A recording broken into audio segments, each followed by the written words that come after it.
or stop by our Riverton or Casper locations today. Porter's Mountain View Supply, located on 750 East Sunset Drive in Riverton. Perfect Power is a proud supporter of athletics and student athletes all across Fremont County. Perfect Power provides services for residential, commercial, and industrial jobs. Darren Hubble, owner and master electrician, has over 30 years of electrical experience. Darren's trustworthy team of professionals can get the job done right. Perfect Power, serving Fremont County and surrounding areas. Stop into 1320 West Main Street, Lander, or give them a call at 307-332-7184.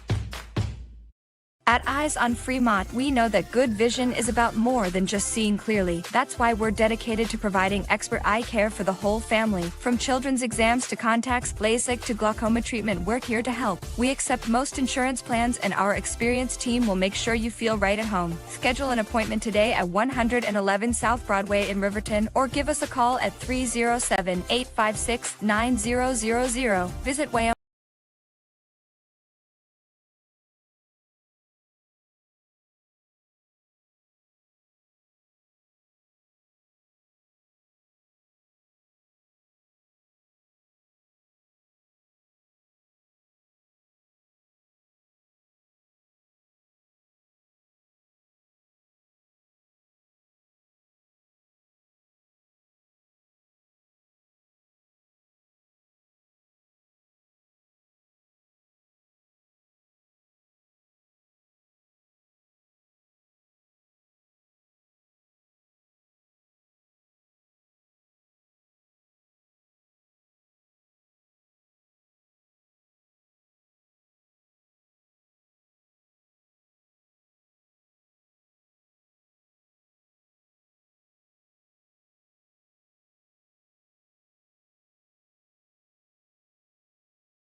Back on the Porter's tail.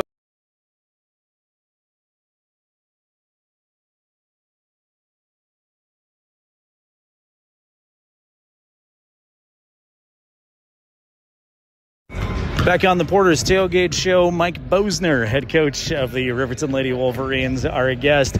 Coach, first of all, a lot of fun last weekend. Evanston coming off of a win. How's everybody feeling off of that win and long trip back? Yeah, it's a win. These girls, they need to know what it's like to win, and they got a little taste of it. I know I don't get to see a lot of smiles, but we got to see some smiles after that game, and so it's always a blessing to have that. It's not that we're not trying. I mean, I think you see it. There's times we shine and we look really good and things are going good for us. And gosh darn it, we put 4 or 5 minutes together where we don't play good defense, we don't block out, and we get ourselves in trouble. You go back to conference play, Kelly Walsh team that you fought really hard with. Do you feel more confident here in game 2 against this same team? Well, I say to them all the time, this is a team that we should compete with, okay? This is a team that matches up with us pretty decent, okay? But we've got to come out. We've got to defend. If we defend and we block out and we limit second chance shots, we will compete. If we don't block out and we don't play good defense, we're not going to play well. Any more wrinkles? We saw a little bit more pressing, it feels like, in the second half of the year. The 1-3-1 zone came in. Any more wrinkles here as we go down the stretch? No, I think we're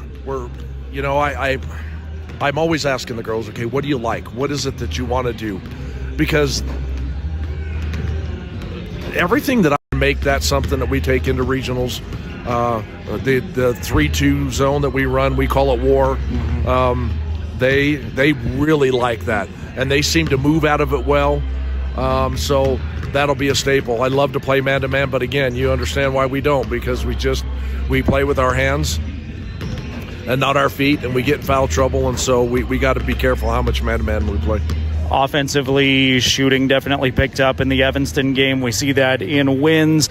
What's kind of the strategy offensively? Are you looking to feed the paint a little bit more, get the outside shots going, or a combination? You know what? They all can shoot. I have a lot of trust in them, but they get open looks and they freeze. They don't shoot the ball. And I keep telling them, I need Haley to shoot the ball more. I need We Two to shoot the ball more. These girls can shoot it, but they just don't have confidence in their shot. And so they would rather pass up a shot and try to feed somebody big inside, you know. And I keep telling them, ladies, come on now. It's all about possessions and getting shots up. So I hope we worked on it a lot here last night. We shot a lot of shots, and I think they'll shoot the ball today. Later this week, I'm going to ask you a lot more about your seniors with senior night coming up on Thursday, but hopefully we've got a sizable audience in Riverton listening to us. If folks are thinking about coming out to that game on Thursday, what would you tell them? Last chance to see these girls at home coming up in a couple days. Well, I'll tell you what, that's what we need. We need that hometown experience. Rock Springs is another team that we should compete with. These girls need to hear people yell and scream for them. I know that our record doesn't show a whole lot for who we truly are, but you know, I'm saying the fans in Riverton, these girls need it. Give them a big goodbye. I mean, they need to see the stands full for the first time. They need to hear that hometown screaming. These are good girls. They work their tail off. If these girls didn't play hard, it would be different. But I'm telling you, every girl that comes in after I pull them out, you look at them, their faces are red, they're sweating, they're giving me everything they got, and they deserve to get a farewell by our home crowd. All right, Coach, best of luck tonight, and we'll chat again soon. Thank you.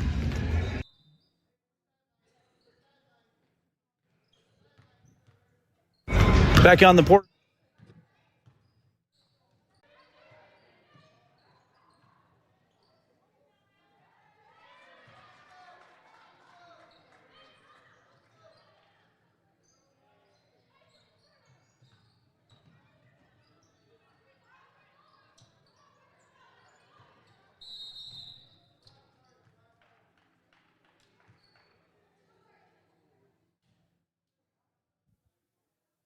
Back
Mountain View Supply, your local experts in fire and water.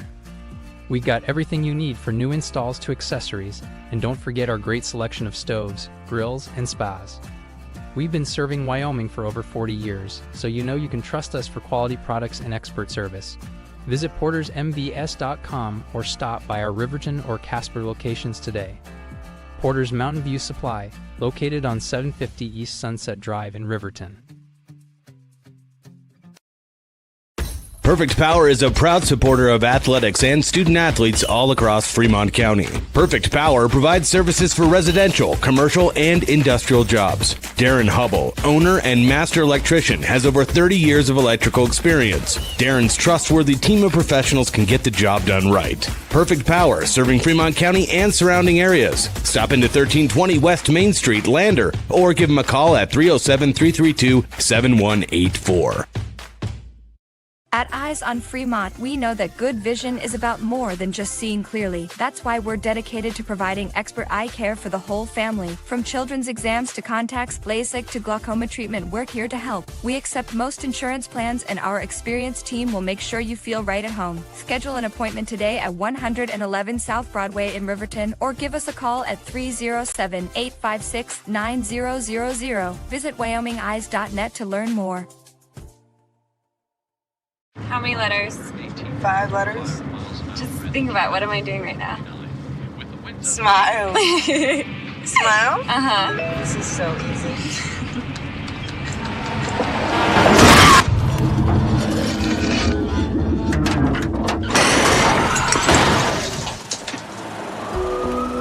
Nobody likes to be stopped by the police, but if I'd seen her texting while driving and given her a ticket, it just might have saved her life.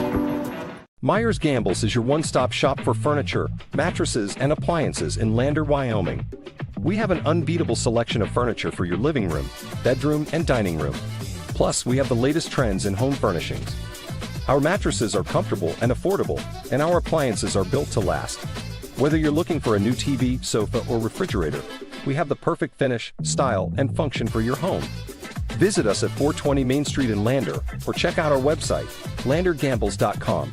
Get ready to explore Wyoming's stunning parks at Fremont Motors during the Open Road Sales Event. We're giving away a complimentary Wyoming State Parks pass with every vehicle sold, so you can get out and explore our beautiful state behind the wheel of a brand new vehicle. Plus, all Fremont vehicles come back by Fremont Care, so you'll be covered no matter what the open road has in store. Visit Fremont Chevrolet GMC in Riverton, or shop online anytime at fremontmotors.com and start your Wyoming adventure today.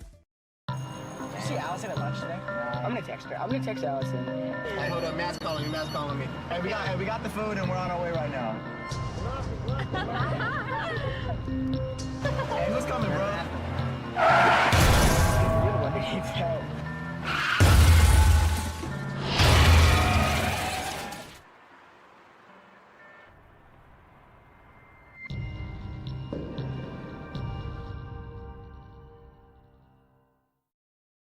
If you're looking for an upgrade to your vehicle, Wyoming 4x4 is the place to go for all your upgrade needs.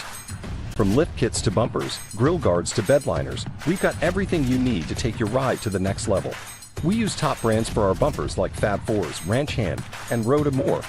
So get your vehicle ready and stop at Wyoming 4x4, or give Dan a call at 307-857-3175.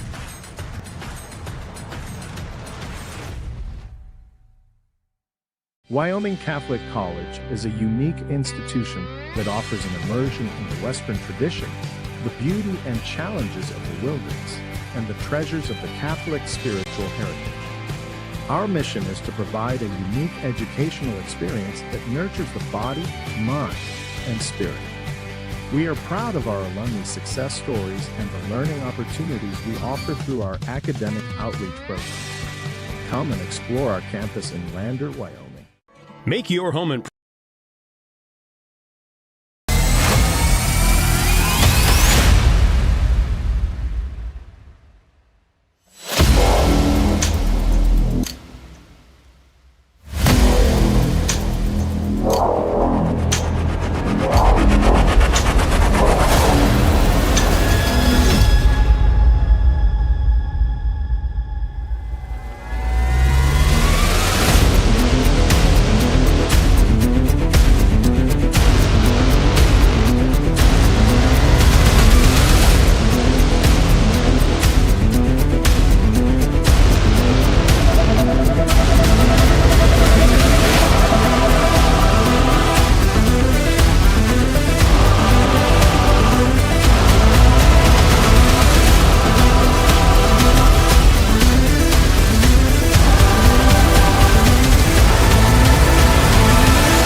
It's time for Lady Wolverine basketball.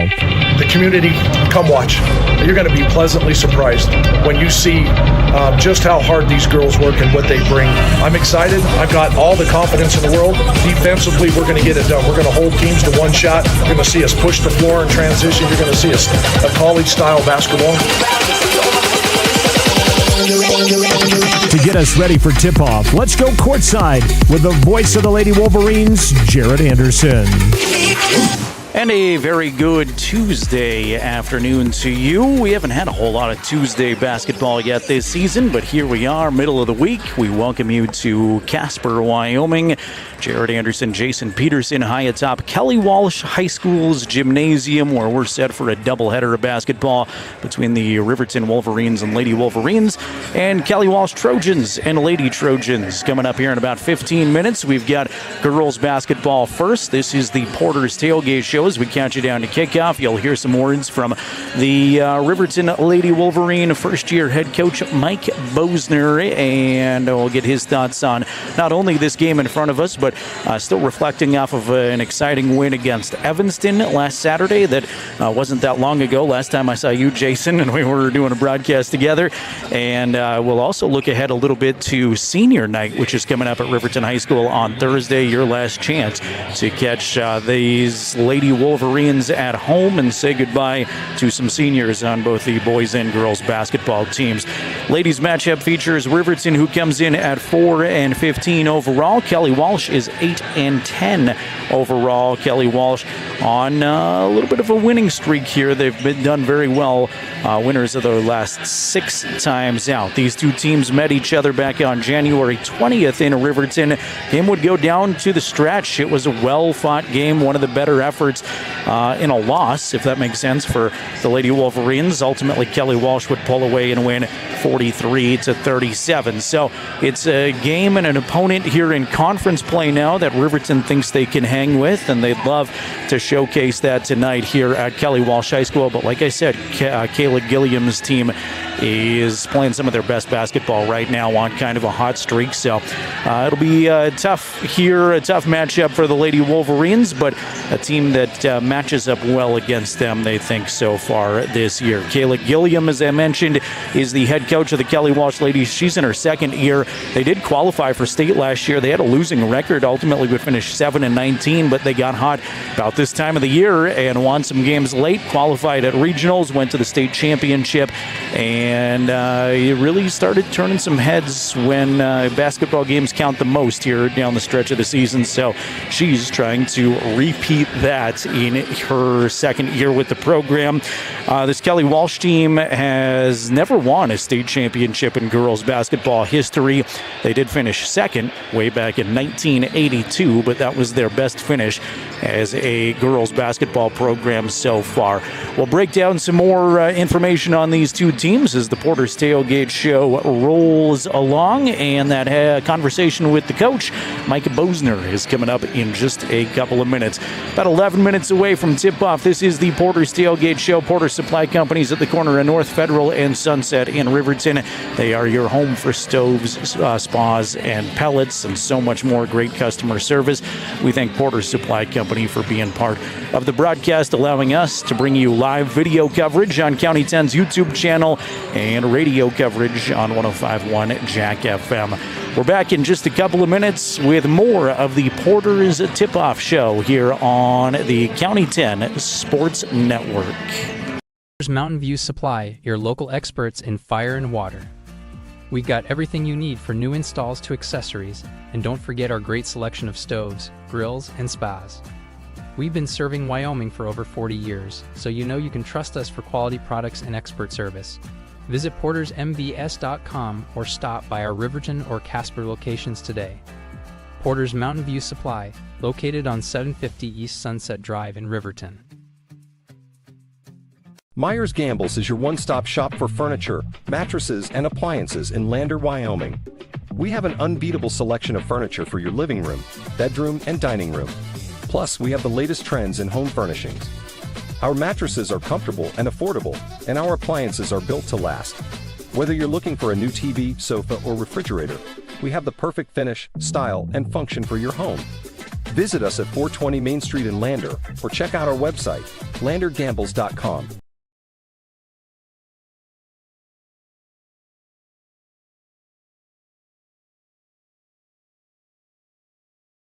Did you see Allison at lunch today? I'm gonna text her. I'm gonna text Allison. Hey, hold up, Matt's calling me. Hey, we got the food and we're on our way right now. Hey, who's coming, bro? You're the one that keeps help.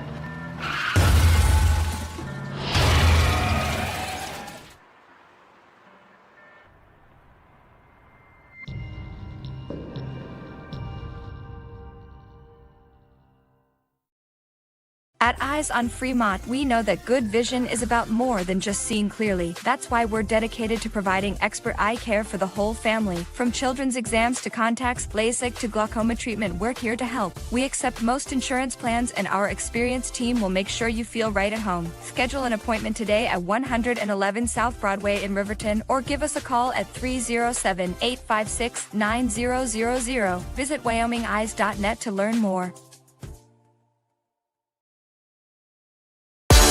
Watch every RHS basketball game all season long on the County 10 YouTube page.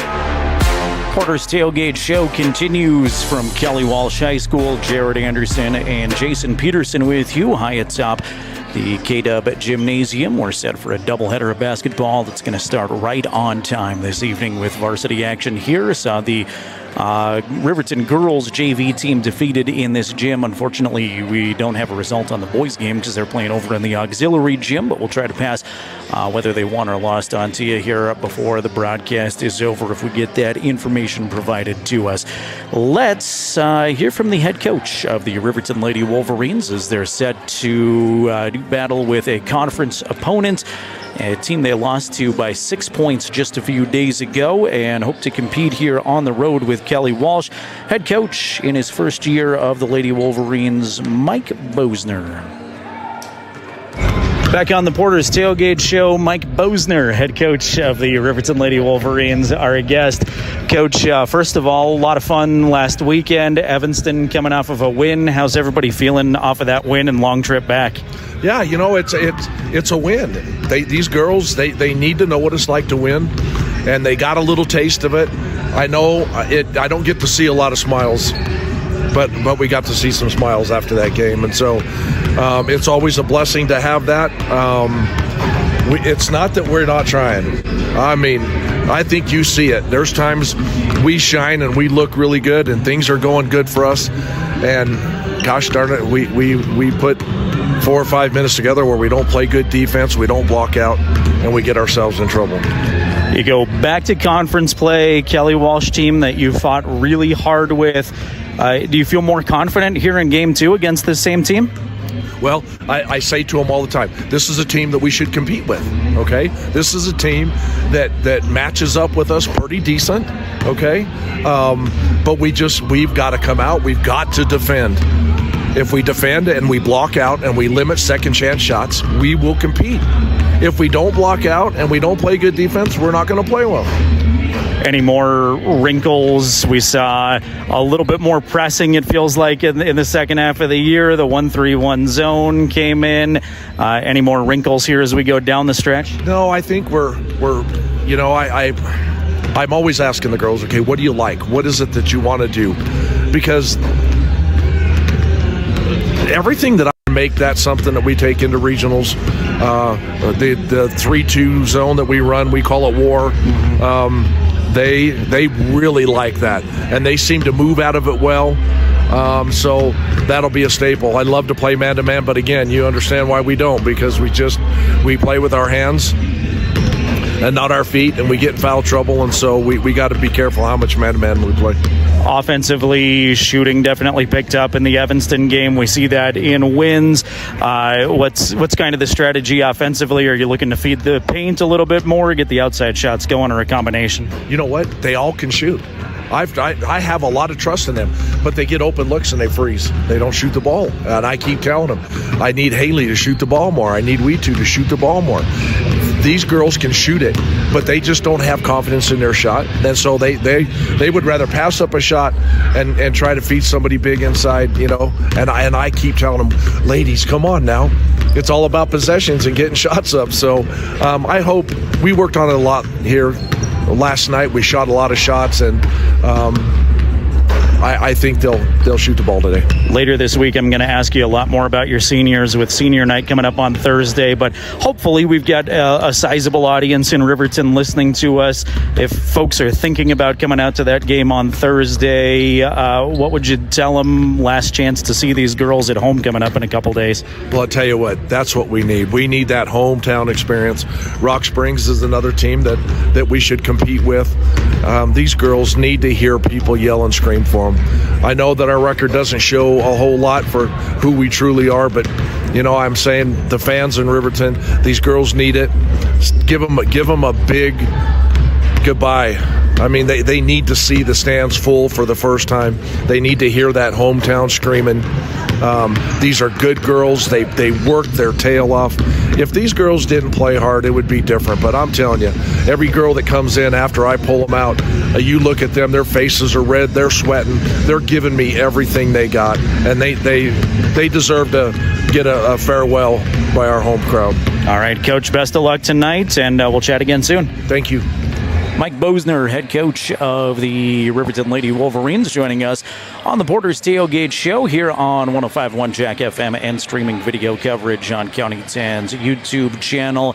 Again, every conversation from the first one to just then, you can hear passion and energy, enthusiasm in Coach's voice, and he wants success for these girls. They work just as hard as anybody, certainly. And I'll keep preaching it most of the game that they deserve your support one more time at Wolverine Gym on Thursday. You don't get a lot of chances to come out and see them this month unless you're going to travel with the team. So make plans if you're not doing anything on Thursday evening. Porter's Tailgate Show continues here. We will step aside, and when we come back, we'll get you ready for the starting lineups, the opening tip-off, Riverton and Kelly Walsh in a doubleheader straight ahead. You're watching the Lady Wolverines on County 10's YouTube channel, listening on 105.1 Jack FM. Perfect Power is a proud supporter of athletics and student athletes all across Fremont County. Perfect Power provides services for residential, commercial, and industrial jobs. Darren Hubble, owner and master electrician, has over 30 years of electrical experience. Darren's trustworthy team of professionals can get the job done right. Perfect Power, serving Fremont County and surrounding areas. Stop into 1320 West Main Street, Lander, or give him a call at 307-332-7184. Wyoming knows hard work. And at Fremont Chevrolet GMC, we know Wyoming. Here, things are just built to last. Over the last 8 decades, we've had one priority: to serve the people of Wyoming. We are dependable. We are your neighbor. We are Wyoming. Visit Fremont Chevrolet GMC in Riverton today. Find more Fremont County sports coverage on the County 10 Sports Podcast. Countdown to tip-off continues. Jared Anderson, Jason Peterson with you from Kelly Walsh High School. Both teams have finished warm-ups, are gathered around their head coaches. Kayla Gilliam in her second year with the Lady Trojans. Mike Bosner with the Lady Wolverines, of course, in his first season. Riverton averages 35.9 points per game. That's 13th best in 4A girls basketball. Kelly Walsh averages 42.1 points per game. That's 11th best. Defensively, Riverton gives up 53.9 points per game. That's 14th. Kelly Walsh better defensively so far. They average allowing 42.6 points per game, the 7th best team defense in 4A girls basketball. Some of the names to keep an ear out for on the broadcast tonight for K-Dub. Kennedy Davila is the star for Kelly Walsh. She averages nearly 13 points per game, followed closely though by Lillian Hudson. Lillian almost averages double-digit points, 9.5 points per game, and she is their big rebounder down low, 7 rebounds per game. Peyton Hill also leads the team in assists, and gets about 4 points per ball game. We're going to get a national anthem here in a moment, so we will step aside and we'll just listen in to the national anthem. We will get you starting lineups and more coming up here in just a few moments, but I believe we're going to have a national anthem. Some of the Riverton ladies to keep an eye or an ear out for on the broadcast tonight. Paisley Jackson leads them in points, 14 points per game. Haley Engstrom, leader in rebounds. We Too Cloud Horse, another big scoring threat. Maybe we won't get a national anthem. I don't know if we have had one. I didn't remember one before the JV game either, so I figured we'd have one coming up here, but we're rolling right into the starters, so we'll join them. Starting for the Riverton Lady Wolverines, number 1 is a sophomore. She averages 4.8 points per game. She is Taylin Leesburg. Number 2 is a senior. She is the team's defensive leader, averaging just over 2 points per game, Savannah Morton. Number 11 is a senior, 7.5 points per game, 6 rebounds per game for We Too Cloud Horse. Number 13 is Haley Engstrom. Engstrom, a senior, averaging 7.5 points, 7.5 rebounds per game. I do that every time during starters. I think 7.5 rebounds per game and nearly 5 points per game for Haley Engstrom. Number 21 is Paisley Jackson. Paisley, a senior, averages 14.8 points per game now. For the Kelly Walsh ladies, they look like this. Number 2 is Kennedy Davila. Davila, junior, team's leading scorer at 12.8 points per game. Number 10 is Kiera Lucero. Lucero, a senior, averaging 1.5 points per contest. Number 11, Kendall Allaire. Allaire, a junior, averaging 3.9 points per game. RDC, a change out there that I'll pick up. Number 24 is Peyton Hill. Peyton, a senior, 4.1 points per game. And number 13 is Sydney Van Houten. Van Houten, a senior, averaging 2.5 points per game. So no national anthem, and we will go straight to basketball. From Kelly Walsh High School, Jared Anderson, Jason Peterson with you as Riverton wins the tip. We Too knocks it in backcourt to Morton, and the Lady Wolverines will fire up their offense here for the first time. Here's Paisley Jackson, zigging and zagging at the top. Now go to Morton in the corner. Morton will dribble it all the way around the key. Now Leesburg has it. Taylin pick up the dribble and get it to Jackson. She squares up for 3. That's no good. Ricochets out of bounds and goes to Kelly Walsh. Fremont Chevrolet scoreboard in the lower portion of your screen if you're watching along on County 10's YouTube channel. Kelly Walsh's first possession here. K-Dub in their home white uniforms, trimmed in Kelly green lettering that spells Trojans, and green numbers as well. Van Houten will bounce pass it to Hudson, and now back to Van Houten in the corner. Double teams Riverton in their 1-3-1, and sneaking past the 2 defenders is Lillian Hudson, laid off the glass and in for the first 2 points of the contest in favor of Kelly Walsh. Leesburg has it knocked away. No, out of bounds off of her in backcourt. Goes back to K-Dub, so full court pressure paying off right away. Kelly with a 2-0 lead, and a turnover in backcourt will give him the ball right back. Van Houten just hit a bucket, goes to Davila at the top. Kennedy will wing it around the side, and from the left block, Kendall Allaire is open. Good job, Peyton Hill finding her. She lays it up and in. Kelly Walsh 2 for 2 from the field so far. Here's a second steal in backcourt. That one knocked away, taken away by Allaire. Van Houten in the corner, going to give it right back to Allaire. She's swatted by Cloud Horse. Gets the ball along the baseline, though, to keep it alive. Peyton Hill now right side, dribble drive. She has it up and in. And Coach Bosner wants a timeout right away. 6-0 Kelly Walsh. And here's a 30-second timeout, 1:39 into the ballgame to settle the troops down a little bit. Kelly Walsh with as good a start as you could have asked for. They are 3 of 4 shooting from the field and have scored on every possession so far. They've also stolen the basketball twice in backcourt. And I think more than anything, that's probably what Coach Bose is discussing with his team, is how to get it across half court. Got the whiteboard, and we'll see what they do this time. Looks like A 2-2-1 trap from Kelly Walsh. Morton is going to go to the middle as it knocked away from behind. Able to gather it back in, though. Soares in, can't hit the basket. She was going 100 miles an hour and barely gathered it in enough time. Van Houten quickly the other way, lines up a three, no good. Gets her own rebound, though. Sends it to Davila. Kennedy's three at the top is no good. Knocked away from Cloud Horse, out of bounds off of Kelly Walsh. 3 players have scored for the Lady Trojans so far. Hudson, Allaire, and Hill. Morton handles in backcourt. Now to Engstrom. See if Riverton can break these trap, and they do. They get it to Cloud Horse. Now Paisley from the right corner around the rim and in. First points for the Lady Wolverines belong to Paisley Jackson. 6-2 on the Fremont Chevy scoreboard. 5 minutes, 41 seconds remaining, and here's a turnover in backcourt that's going to send it right back. Is that a travel? Travel, carry, something like that. Jason says travel.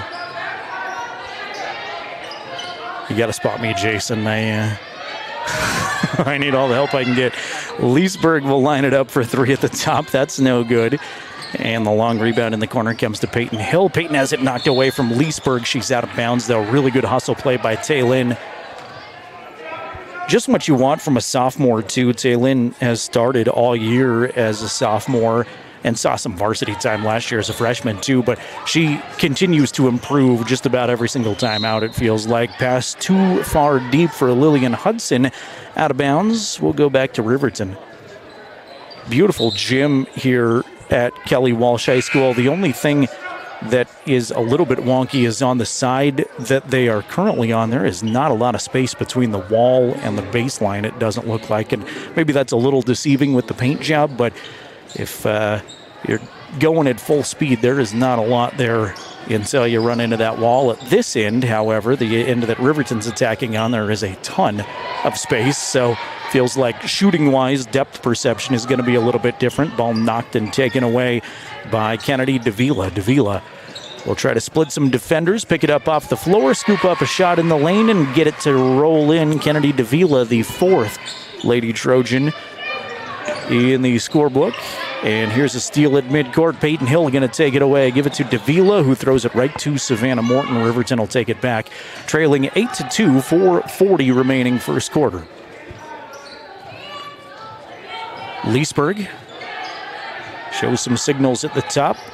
Coach Bosner giving some instructions from the bench. Here's Jackson. Paisley for 3. That's good. Paisley's got all 5 for the Lady Wolverines so far.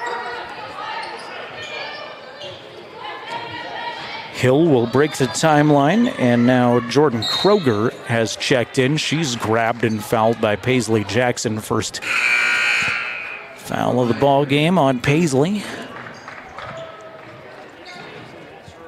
It'll be K-Dub basketball. Out of bounds under their own baskets. Ramya Green is also in. Ramya goes right down the lane, poked away from Cloud Horse. Good defensive play by Weetu to not let her get the shot off. It'll stay Kelly Walsh basketball. Nice drive over from Riverton today. Dry roads, mostly sunny, not even... There's a small breeze, but by Casper standards, I'm going to say not windy in Casper. As Hill steps on the baseline out of bounds, she'll give it back to Riverton. Lady Wolverines down 8-5 here early on. We've got 3:58 to play first quarter. Leesburg weaves through backcourt. They break the trap nicely this time. It is knocked out of bounds by Hudson. They had Weetu on the left block. They were trying to lob it to her down there, and Hudson knocks it away out of bounds. Leesburg slaps the basketball under the Riverton hoop, sends it in. She'll get it to Morton in the corner. Savannah dribbles all the way around up top. Give it to Paisley, right side 3, in and out, no good. And rebound fought for by a couple of Lady Trojans. Jordan Kroger will take it away, and now Green. Feed the paint to Hill, right side outside. Got Leesburg on her defensively. Over the hands of Kroger. She had to jump for it. It goes into the Riverton bench, and there is an unforced error to give it back to the Lady Wolverines. The other cool thing that Jason and I both remarked on when we came into the gym, and this is my first game here. I know this high school, or this gymnasium has been here for a while, but the scoreboard in here, I don't know if that was here when you were here last year with John, but that is a impressive digital scoreboard on the side Kelly Walsh is attacking. I don't know if you'll be able to see that on your screen their next trip down or not, but one of the coolest scoreboards I've seen in the state. Right side outside, Morton reloads up top to Paisley. Jackson sweeps and tries to go down the lane. Now she'll hand off to Tatum Tyra, sophomore, who was just checked in last time. Leesburg at the top.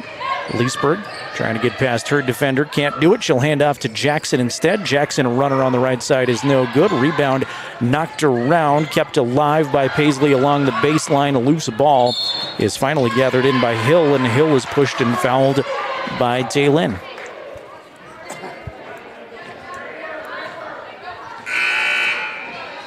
Second Riverton foul.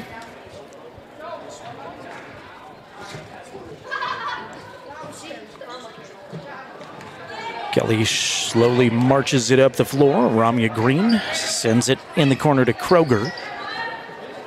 Back to Green.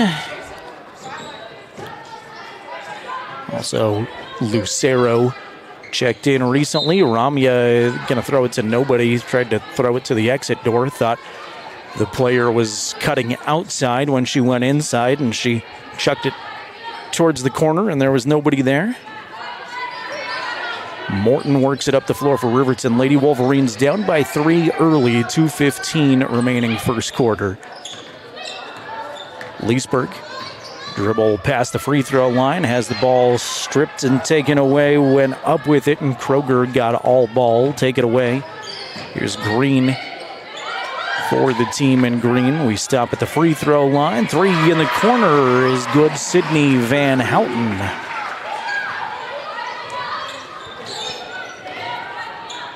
You'll never guess, Jason, who's weighing in on our broadcast as we say hello to former sports director Wyatt Barijka with some instructions for you. Shot is no good for Riverton. Ball goes out of bounds.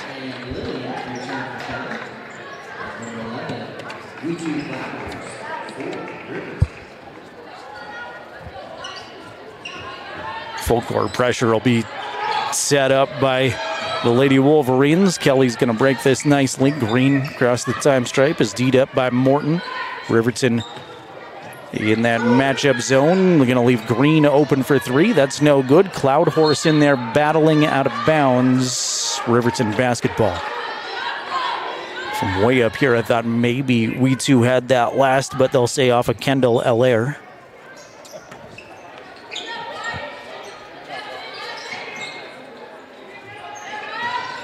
Foul in backcourt as Green trips up Paisley Jackson.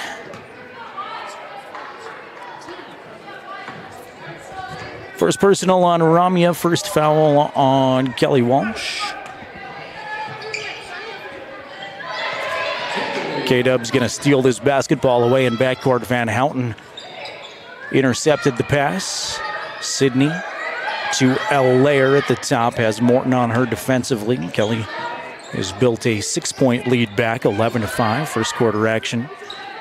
Kennedy will try the 3, front of the rim, no good. Rebound tipped around, kept alive by the Lady Trojans. Van Houten out to Allaire and then to Davila. She tried a 3, that was no good. Get another chance, and Ramya Green sticks it back up and in.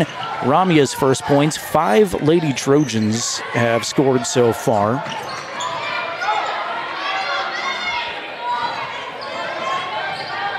Morton across the timeline for Riverton. Now give it a right side outside to Paisley. Man-to-man, person-to-person defense as Jackson from the baseline gets it to go, and she's fouled. Paisley with all the Riverton points so far.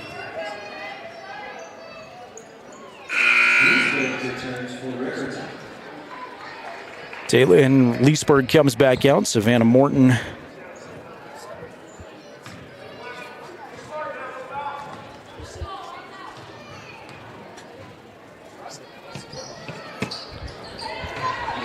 Yes, Jason, I think we're okay. Wyatt says we're okay. Free throw was good. So Paisley with all of Riverton's 8 so far, 13-8. Trojans on top, 10 seconds to play in the first quarter. Here's Ramia Green at the top. She'll use a screen, has Leesburg on her defensively. Give it to Kennedy Davila. 3 is no good. Bounces out of bounds with 0.9. And can Riverton chuck it the distance of the court in 0.9? Taylor's not even going to give that a shot. So at the end of 1, it's the Lady Trojans 13, Lady Wolverines 8. We take a 60-second break, bring you quarter number 2 after this. You're watching the Lady Wolverines on County 10's YouTube channel.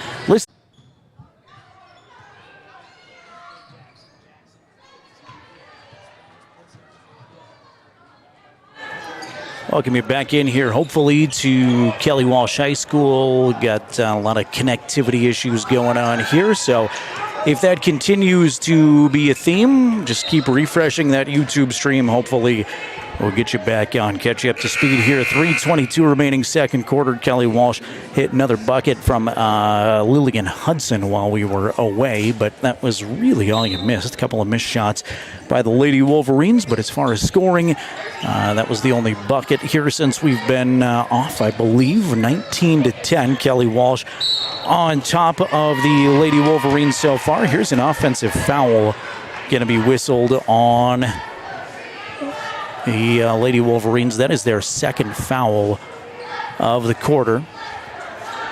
And that'll be the second on Taylor Leesburg with the player control foul.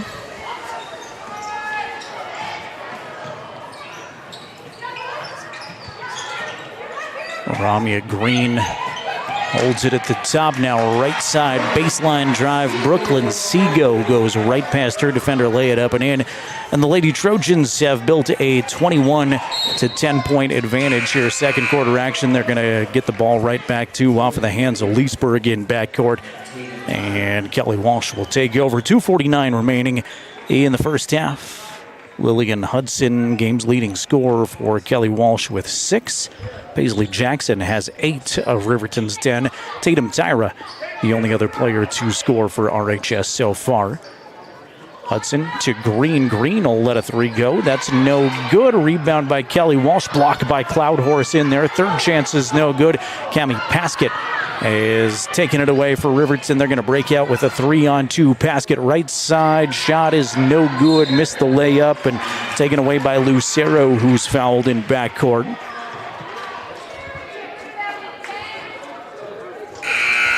That's going to be the first on Cloud Horse. Ball out of bounds to these Lady Trojans. Looks like we're back up and strong on both County 10's YouTube channel, 105.1 Jack FM. Apologies. Got connectivity issues in the building here at Kelly Walsh, and we may battle that on and off throughout the day. Was a concern when we got here a couple hours before the game, and is going to continue to be, it looks like, as Green gets past one defender on her way up. She's fouled, didn't get the bucket to go, but 2 free throws coming up for Ramia. Ramia coming off of the bench, the junior, with some really nice moments. She's got 2 points and has made a difference already. Kelly Walsh on top of Riverton's ladies, 21-10, 2:04 remaining second quarter. Green's first free throw is hard off the back of the rim, no good. Engstrom checks back in for Riverton. We will see Kendall Allaire return for Kelly Walsh. Like I mentioned, if we do go off, give it a couple of minutes and then refresh that YouTube stream, and hopefully we'll be right back on. Second free throw from Green is good. She's got 3. The good news in the world of connectivity is we've got plenty of it. It's just spotty, so when it goes out, we give it a couple of minutes and it seems to reset, and then we're back.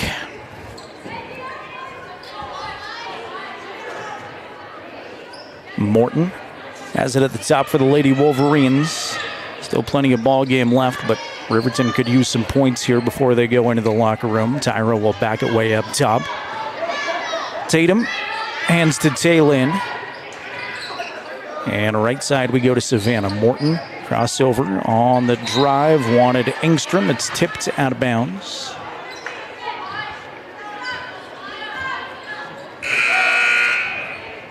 Of course, got the boys game coming up after this one. An interesting conference matchup, and I know firsthand that Coach Sheets was not pleased with what he saw Saturday against Evanston. May have been as frustrated as we've seen the generally pretty level-headed Coach Sheets.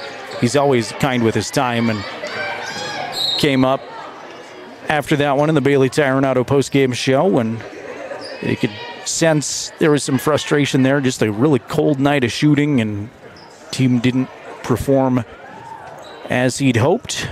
Foul on Kelly Walsh is their second of the quarter. That was on Davila, her first. Ball is tipped and taken away. Kelly on a breakaway with it. That's Jordan Kroger, lay it up and in. First points for Kroger. And it is now 24-10. Kelly Walsh girls in front of this one. Tyra comes to a stop, now gives it to Ingram at the top. We're inside of a minute to play second quarter. Leesburg has Rylan Brown, who travels with it. Rylan has been in a handful of games at the varsity level, seen a bunch of her in JV play this season, and looking forward to seeing more of her next season, as well as she'll probably get quite a bit of varsity playing time, one would expect. Shot was no good, missed everything from Davila from up top, and it'll go ball out of bounds to the Lady Wolverines. 41 seconds remaining in the quarter. Riverton trailing Kelly Walsh by 14 here early on. There's a takeaway in backcourt. Kroger with it. Kroger with a hand in her face goes up, can't get it to go. Ball on the floor. Engstrom almost does a backward somersault with it and travels. Jordan Kroger with a nice takeaway defensively last time, and Kelly's defense has been the big difference in this one, especially in the Riverton backcourt. They forced a lot of takeaways. Hill goes past one defender, put up a mid-range two. That's no good. Lucero gets the rebound right back up and in. Kiera Lucero doing some work. Leesburg in backcourt.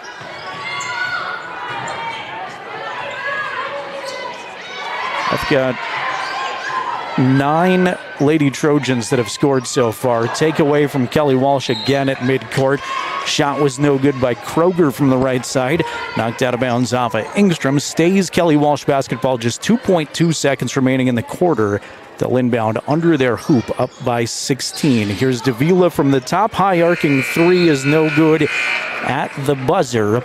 And at the intermission, it is Kelly Walsh 26, Riverton 10. Like I said, the difference in this game has been the defensive effort of Kelly Walsh. They have not allowed Riverton to get across midcourt several times. A lot of steals from the Lady Trojans, and the balanced effort. There are 9 Kelly Walsh players that have scored so far. Riverton just with 2, and 8 of their 10 points have come via Paisley Jackson. So we will see what the next couple of quarters brings, and we'll get into the Buckle Up for Life Wyoming halftime show coming up here in just a few moments, presented by the Wyoming Department of Transportation. We'll run down individual scoring numbers, we'll preview the boys game a little bit, and we'll let you know some other things going on across Fremont County sports. It's kind of a quiet Tuesday, but this week is definitely going to be a busy one for a lot of winter sports. So that and more still to come here again at the half. It's Kelly Walsh 26, Riverton 10. Back in just a couple of minutes on County 10's YouTube channel and 105.1 Jack FM. How many letters? 5 letters. Just think about, what am I doing right now? Smile. Smile? Uh-huh. This is so easy.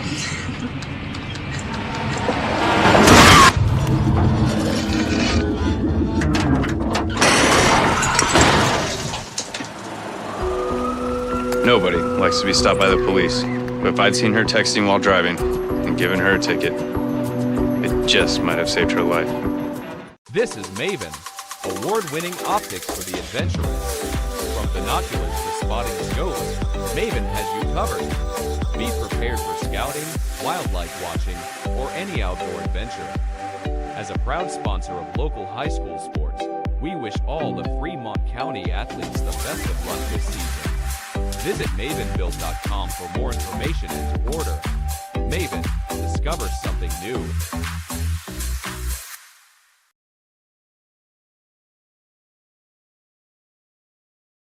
Tires, and more tires. Bailey Tire and Auto Service offers a huge selection, great prices, and fantastic service. Oh, yeah. Hi, this is Haley. With over 13,000 tires to choose, Bailey has tires for your ATV, farm implement, car, truck, trailer, semi, lawnmower, wheelbarrow, you name it. If it has a tire, Bailey Tire and Auto Service can fix it or replace it. Bailey Tire and Auto Service is your one-stop complete tire and service shop. Just remember, with Bailey's, there's no tricks, just tires.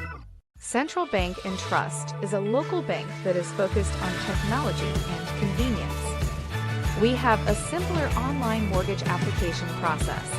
You can use your computer or mobile device to upload required documents and sign them online. We have a variety of personal and business banking services. Stop in or visit centralbanktrust.com. We live here. We work here.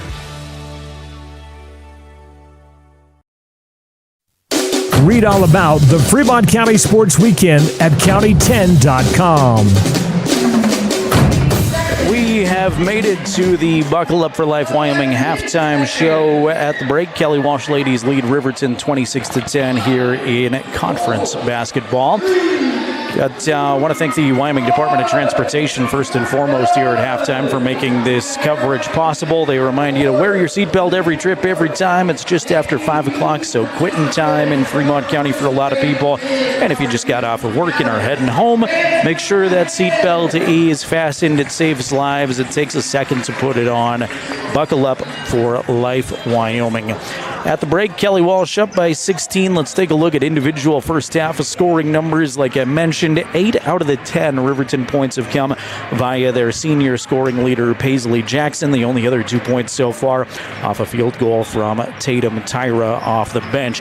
Kelly Walsh is really well balanced for scoring 26 points. They've got 9 players that have contributed. Lillian Hudson leading the way with 6 points, 3 points for Sydney Van Houten, 4 points for Kendall Allaire, and then it goes, actually Ramya Green has 3 points. Then it goes 2 points for Peyton Hill, 2 points for Jordan Kroger, 2 points for Brooklyn Seago, 2 points for Kira Lucero, 2 points for Kennedy Davila. I guess if there's a silver lining defensively, it's that Kelly Walsh's leading scorer, Davila, only has the 2 points so far. Riverton has matched up with her pretty well defensively, but man, there are a lot of contributors for the Lady Trojans so far. Again, Lady Trojans playing really good basketball recently. They've won 6 in a row, and that streak dates back to them beating Riverton January 20th. That was the start of their little run here, going undefeated. They knocked off Riverton 43-37 at Wolverine Gym, and it does look kind of like a different Kelly Walsh team under Kayla Gilliam here in the first half of this one. Really aggressive on defense, and they were at Wolverine Gym too, but I don't remember this many forced errors. Riverton, of course, making some unforced errors that half as well. Coming up after 2 more quarters of basketball, we've got the boys contest for you here on Jack FM and county10.com. Riverton boys come in at 9-10. Kelly Walsh is 7-11, and that was one of the most thrilling Riverton wins so far this season. It was ugly a lot of the time. It was a slugfest, just kind of what you'd expect from the 4A West, but Riverton knocked off Kelly Walsh 43-41, a 2-point victory for Riverton. Derek DeVries got fouled.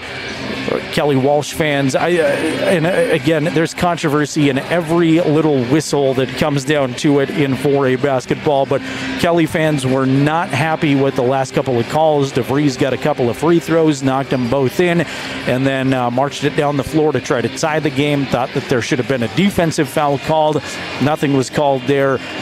Honestly, trying to be an impartial broadcaster, both looked like decent calls to me, and then I watched them back on film, and I can see why, if you were rooting for Kelly Walsh, you wanted it at that point in the game, but I thought there was not a ton, and that's obviously coming from a Wolverine broadcaster and a Wolverine fan too, but just in these tough, hard-fought games, every little thing matters so much, and there was some tension at the end of that one on January 20th at Riverton High School. There is a small slate of high school basketball games going on today, and that includes one other Fremont County team with Landers boys and girls. They're playing a makeup game at Jackson right now. If you want to check that out, Matt Myers and Scott Fuller have the play-by-play for you on the County 10 Sports Network. Streaming video is also available on our YouTube channel, and you can listen to it on KOVE 1330 AM or 107.7 FM. Also going on tonight, Buffalo is at Douglas. That's going to be a great girls game. Buffalo's number 2. Douglas is number 1. That one will tip off about 45 minutes away from us in Douglas at 5:30. A couple of 1A games. Hannah Elk Mountain's at Encampment tonight. Southeast goes to Guernsey Sunrise. Saratoga is welcoming a team from Walden, Colorado in. And Midwest is on the road at Wrights Junior Varsity. That's pretty much it for midweek basketball. Thursday, we get a few games, including Riverton hosting Rock Springs for senior night. By the way, if you want to come out, the girls contest starts for varsity at about 6 o'clock. That's sub-varsity before that. The boys will follow around 7:30. There are 5 Lady Wolverine seniors. There are 7 Riverton boys that will be graduating, playing their final game at Wolverine Gym. So come on out, cheer them on Thursday night if you are able to. This has been the Buckle Up for Life Wyoming halftime show. Wyoming Department of Transportation reminding you to wear your seatbelt every trip, every time. Kelly Walsh ladies on top of Riverton at the half, 26-10. We will have basketball here in just about 2 minutes. Come on back with us. You are watching the Lady Wolverines on county10.com and listening on 105.1 Jack FM. Looking for an upgrade to your vehicle? Wyoming 4x4 is the place to go for all your upgrade needs. From lift kits to bumpers, grill guards to bed liners, we've got everything you need to take your ride to the next level. We use top brands for our bumpers like Fab 4s, Ranch Hand, and Road and more. So get your vehicle ready and stop at Wyoming 4x4 or give Dan a call at 307-857-3175.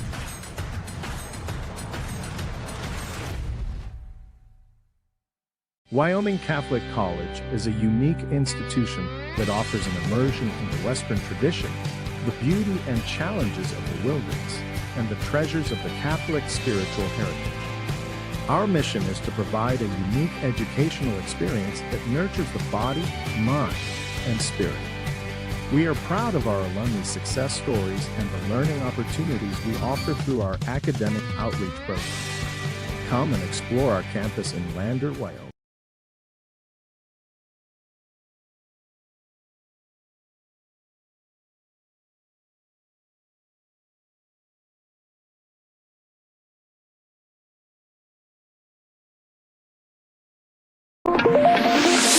Your home for RHS basketball all season long. 105.1 Jack FM. Kelly Walsh ladies back out on the court first here at Casper Kelly Walsh High School. Jared Anderson and Jason Peterson with you high atop the K-Dub Gymnasium. Looks like same starters for Kelly Walsh, Kennedy Davila, Lillian Hudson, Kendall Allaire, Sydney Van Houten, Peyton Hill.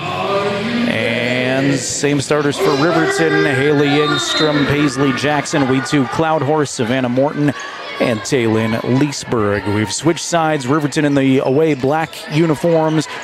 Kelly Walsh in the home whites trimmed in green, and a out-of-bounds violation whistled against Cloudhorse. She was in the corner there. Official from the top came down, said, "You can't step there." Riverton will slap on some full court pressure, again trailing by 16. Got to get some defensive stops here. Kelly's been good in the half court set, good in transition too. As down low they go to Hudson. She's slapped and fouled. That'll be the first foul of the second half. And Haley Engstrom's first personal.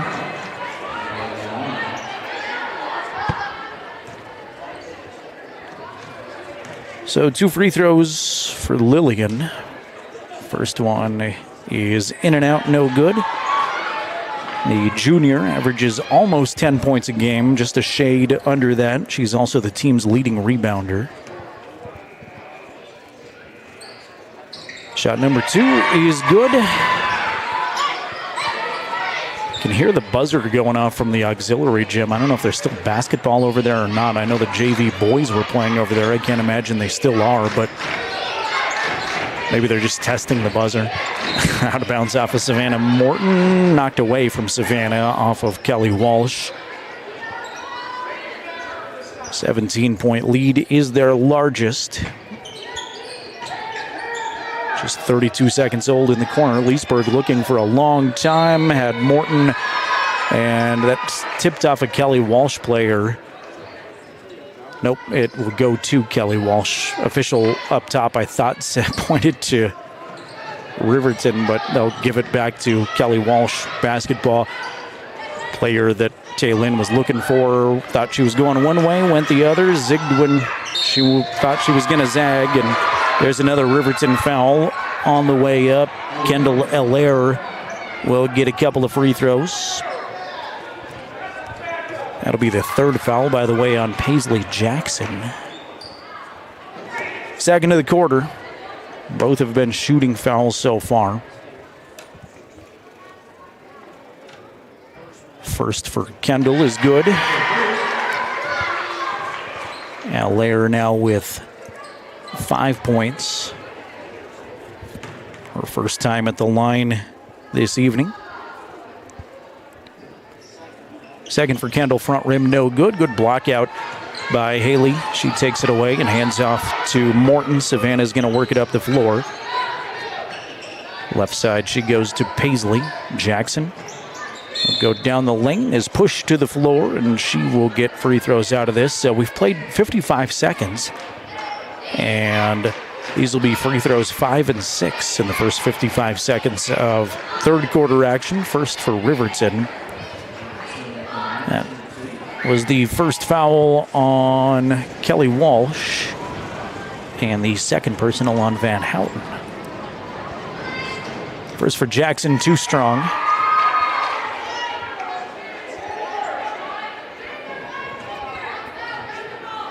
Crowd continues to fill in a little bit here at Kelly Walsh High School. Still plenty of seating, but that student section behind the bench continues to grow as the free throw is good by Paisley. She's got 9.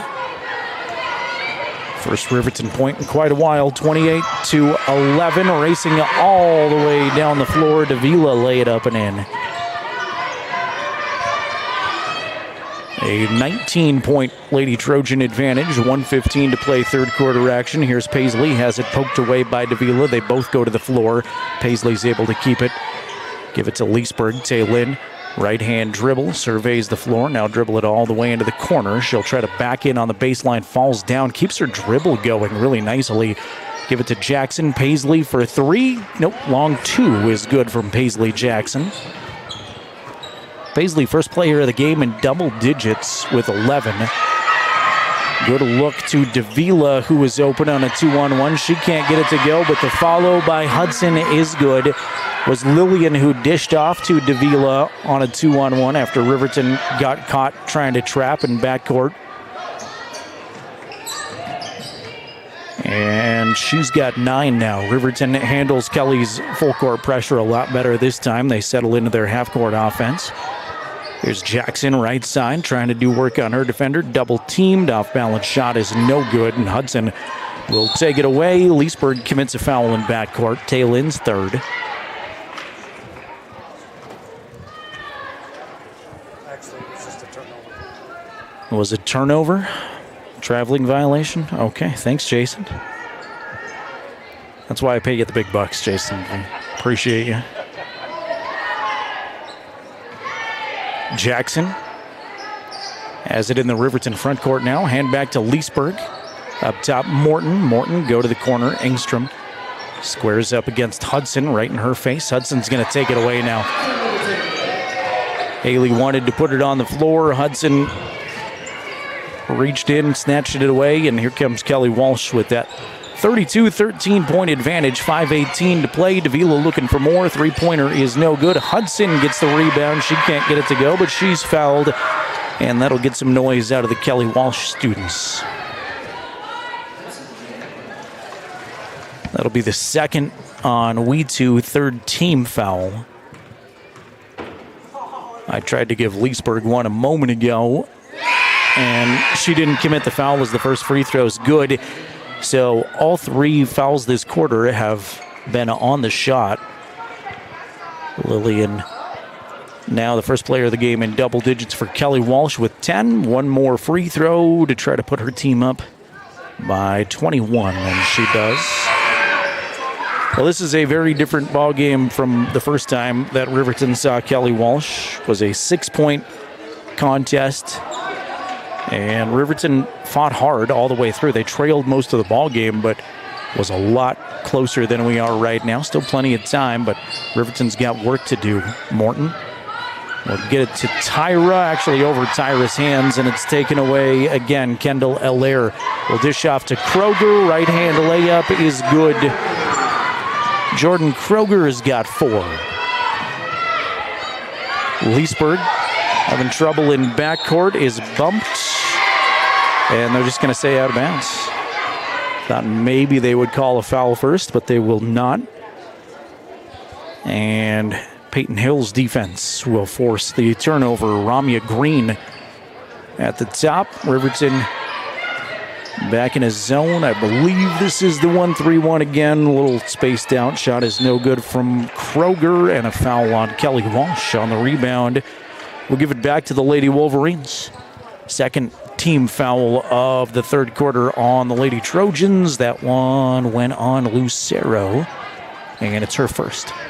Morton is going to race across the time stripe. She beats everybody. Right-hand layup will not go, though.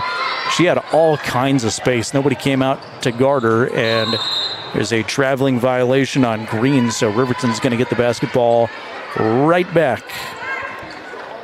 36-13 is the Kelly Walsh advantage. I want to say hello and thank everybody for being here, part of our YouTube stream, County 10's YouTube channel, and a foul on Riverton.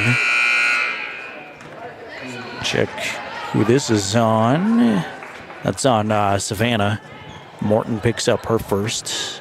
Team foul number 4. This time it's ball out of bounds. 4:18 remaining. Kelly will shoot from here on out. Green from the left elbow. That's no good. Lucero's there to grab it and put it in, though. And this is, like I said, not exactly what I expected in a game that was pretty competitive not long ago. Bounce pass from Leesburg to Engstrom. Finish the play. Good run that time by Leesburg down the floor. Nice bounce pass.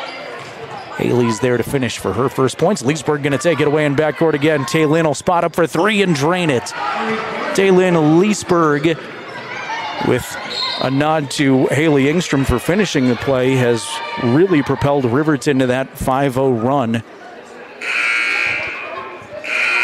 Again, it is a 20-point ball game right now, but, man, if you're going to try to get back into a lopsided affair, that's a good way to start. And here's a Riverton foul in backcourt. That is the 5th team foul on the Lady Wolverines. It's on Taylin. And that, they've got her on the board for 2. I've got her for 3.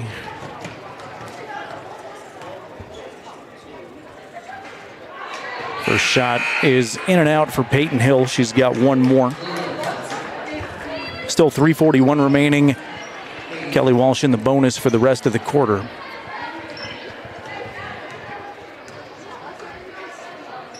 Second one for Peyton is good. Hill, the senior, now with 3. Kelly Walsh going to back off their pressure and meet Riverton with a matchup zone.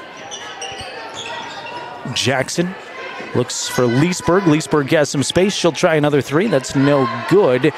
Green had it for a second. We too rips it away, and a jump ball possession arrow, Kelly Walsh. 3:22 remaining third quarter. Fremont Chevrolet scoreboard has Lady Trojans on top of the Lady Wolverines 39-18. Knocked out of bounds in backcourt. Stays Kelly basketball.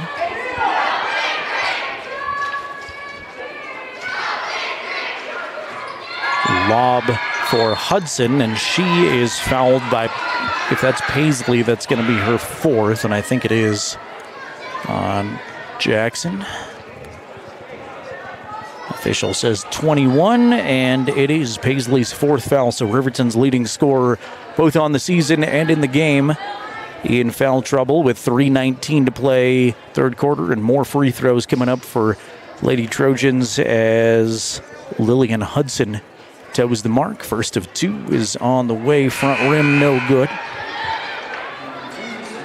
Paisley comes out. Savannah Morton going to take her place in the lineup, and Riverton's got a lot of work to do, down by 21 already, but now your leading scorer on the bench makes it even more difficult. Second free throw is no good. Hudson soars in, gets her own rebound, though.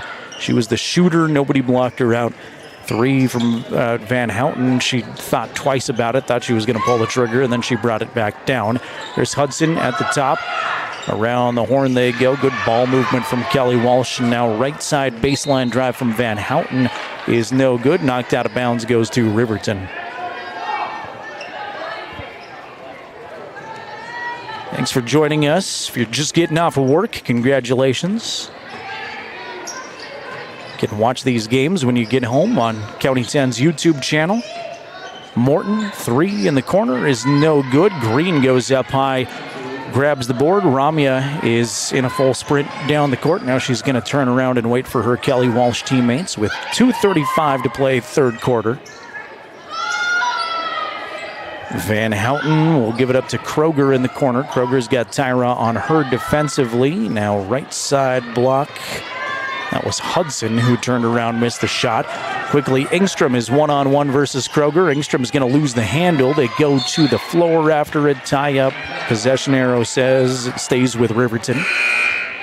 2:15 remaining third quarter. Kelly Walsh on top of Riverton 39-18. Fremont Chevrolet providing our scoreboard updates. Thanks again to the Wyoming Department of Transportation and the Buckle Up for Life Wyoming halftime show.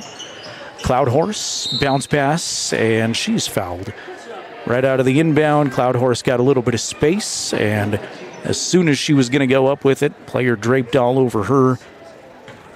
First personal foul for Katie Swanson, who is new to the ball game. First for We2 is going to drop. Cloud Horse with her first point of the night right there. Fourth player to score for Riverton. Second attempt for Cloud Horse is going to hit the back of the rim, go sky high, and stay out. Mayrin Cross is also a new Lady Trojan in. Haley Larson, a freshman, as well, as they've emptied the bench here in the third quarter. Traveling violation on Cross, and we go back to Riverton basketball. 20-point game, 39-19.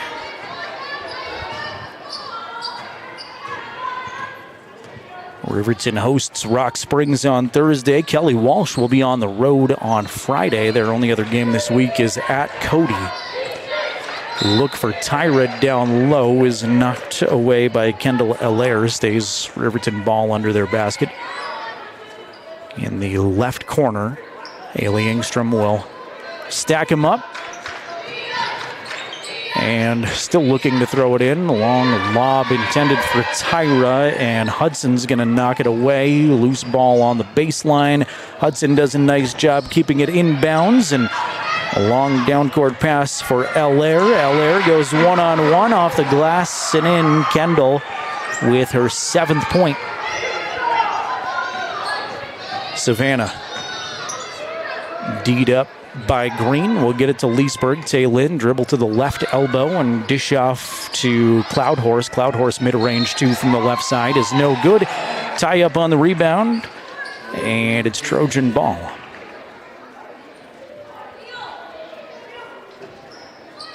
After that Rock Springs contest, Riverton will have a week off as far as gameplay is concerned. A week to practice, I guess I should say, is tie up in backcourt. We'll give it to Riverton. So possession arrow getting a workout.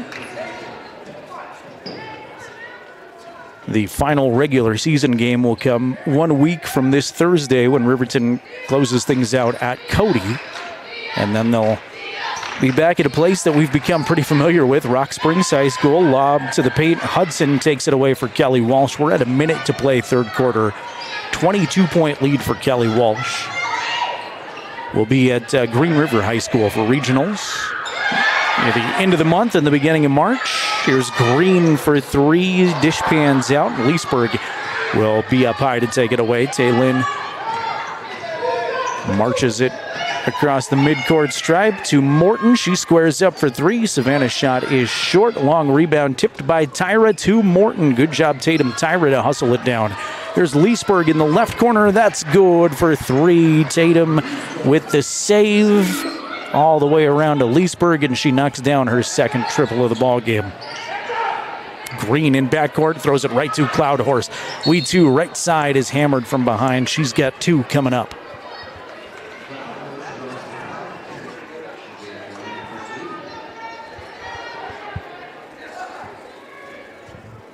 Fourth Kelly Walsh foul of the third quarter, and that was the second on Ramya Green.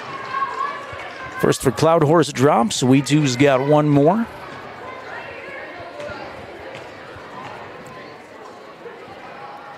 Second one is front rim, no good. Engstrom soars in, gets the offensive rebound, puts it back up and in. Great play, Haley Engstrom with her second bucket. Inside of 10 seconds to play in the quarter. Here comes Hudson breaking the Riverton pressure. 1-on-1 against Morton, and she travels before she can get the shot off. Shot wasn't good anyway. Well defended by one of Riverton's leading defenders, Savannah Morton. 2.2 seconds. Morton's going to let this roll up the floor. Rolls to midcourt. She picks it up, dribbles. May not realize there was only 2 seconds. Didn't get the shot off. And at the end of 3, it is Kelly Walsh 41, Riverton 25. Come on back for the final 8 minutes of this one with us on 105.1 Jack FM and County 10's YouTube channel. Looking for an upgrade to your vehicle? Wyoming 4x4 is the place to go for all your upgrade needs. From lift kits to bumpers, grill guards to bed liners, we've got everything you need to take your ride to the next level. We use top brands for our bumpers like Fab 4s, Ranch Hand, and Road and more. So get your vehicle ready and stop at Wyoming 4x4 or give Dan a call at 307-857-3175.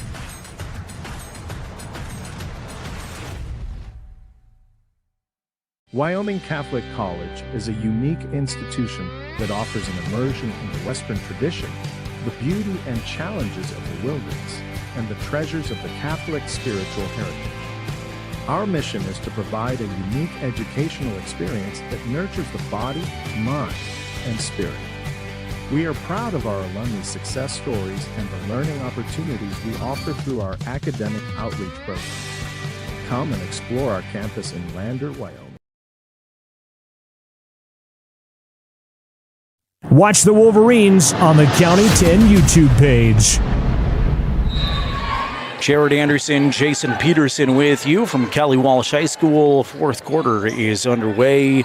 Kelly Walsh ladies up 41-25. They've dominated pretty largely throughout the game. Riverton just had a nice little flurry of points there. Thanks a lot to Taylin Leesburg, and Haley Engstrom had a nice rebound put back as well. And they're going to get another chance here. Shot no good from Kelly Walsh to start the fourth quarter. Riverton will take it away. There's Cloudhorse. Tough right side shot is good. We too had that kind of partially blocked on the way up, readjusted, and gets her first field goal of the game. She's 2 of 4 from the free throw line, and her first field goal gives her 4 points. Hudson all the way down the floor, wide open. Lillian Hudson has done so well, just sort of sneaking behind that Riverton pressure. And if they can get it to half court, they've got her wide open quite a bit. But I also don't blame the complete selling out in backcourt of Riverton, trying to force some turnovers, takeaways, trying to get something happening here on the defensive end with steals. 16-point Kelly Walsh lead. Riverton trying to chip away into what we've played a minute here in the fourth quarter. Here's Morton, right side around the perimeter. Savannah put it on the floor once. Hill staring at her and send it to Engstrom. Now Leesburg. Leesburg's going to try a drive that's shut off. Get it to Morton. Morton tries a three. That's blocked by Hill. Taken away by Hill. She'll get Hudson. Hudson on the run. Waits for a teammate. Dish off to Van Houten, who is fouled. Sydney is going to go to the line to shoot. That was the first Riverton foul here in the quarter.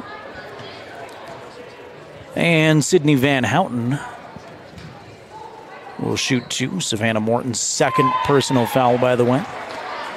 First one for Sydney is good. The senior averages 2.5 points per game. She has outdone that total with now 5 as she hits both. Pressure set up again here by Kelly Walsh out of the dead ball. Get it to Tyra, and now they try to deal with this 2-2-1 trap. Leesburg's going to travel. She turned around. Kendall Allaire with a pretty noticeable size advantage in that matchup was right in her face. And if I turned around and somebody was a foot taller than me, I would probably travel with it too. Hill, right side outside. Peyton, skip pass for Davila. Davila to Van Houten. Underneath they go. Open is Allaire off the glass and good. And Kendall will reestablish the 20-point lead for Kelly Walsh. They'll look for more. Davila take it away in backcourt. Shot in the paint is no good. Engstrom gathers in the Riverton rebound. We've played 2 minutes in the fourth quarter, and Riverton on the charge again. Leesburg circle around up top. Right side, Engstrom, good bounce pass to Tyra. Good position, Tatum Tyra down low. And that pass was perfect for her too. The sophomore with 4. Van Houten in the corner. Davila jump stop up top, misses everything. Long rebound is hustled down by Van Houten. Saved it along the baseline. Good hustle play there by Sydney. Allaire from the block, back to Van Houten on the run right side. That's in and out and back in again. Mid-range shot from Sydney Van Houten is her 7th point. Take away by Davila in backcourt. Shot in the paint is not going to fall, and Leesburg will take it away. Kelly Walsh not letting Riverton get across half court the last few times. Now they will. Leesburg will give it to Cloud Horse. Long 2, right corner is good. Lee 2's 6 points. Here the other way, wide open all the way down the floor. Allaire, easy right-hand layup. And a Kelly Walsh foul in backcourt. Give it ball out of bounds to Riverton. Hand check there by Peyton Hill. That's just her first. Team first this quarter. 4:46 remaining in the contest.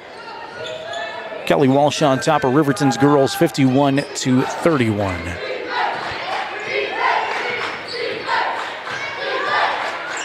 Right side, outside, Paisley Jackson has returned with 4 fouls. Paisley has it poked away from behind. Stays Riverton ball.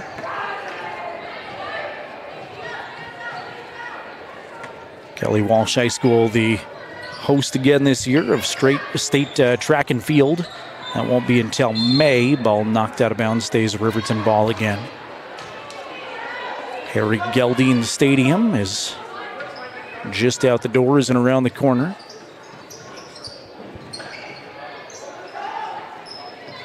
Tyra. Drive to the right side elbow. Ball knocked to the floor by Hill. She'll cause the tie-up. Jump ball possession arrow is Riverton's. We'll get into a quick Bailey Tire and Auto post-game show after this one. Bailey's a proud supporter of Lady Wolverine Athletics. Lob in the paint. It's quickly taken away by Davila Kennedy as Hill with a lot of space. Hill had some trouble handling it. Now is double team. She goes up strong in the paint. Can't get it to go, but she's fouled. And Cammie Paskett may have picked up her first personal. She did. Second team foul of the quarter on Riverton. Cammie's first. First free throw for Hill is good. Puts her team up by 21.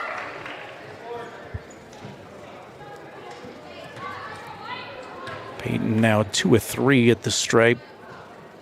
Make it 3 of 4. Swishes them both. Ramya Green returns for K-Dub. 4:17 remaining in the contest.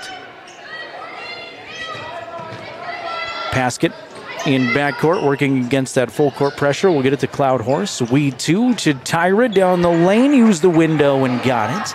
Good luck by Weed 2. Good finish. And good job to get herself open there by Tatum. Davila picked up defensively by Engstrom. Davila with the face mask on. Ball too far for one of her teammates, out of bounds.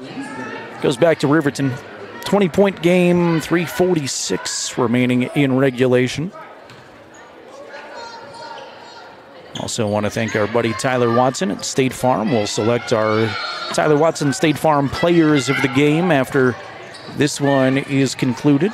Paisley Jackson along 2 from the left side. No good. Leesburg gets it. Went up strong. Couldn't get it hard off the backboard, but Tyra is there. Put it up and in. Tatum Tyra having a nice game again off the bench. She's got 8. Dish off to Hudson. Wide open. How many times have I said Lillian Hudson wide open for 2? She's done a nice job really getting around that Riverton pressure, and Coach Bosner is going to burn his second timeout. This is a full timeout. Let's take it with him.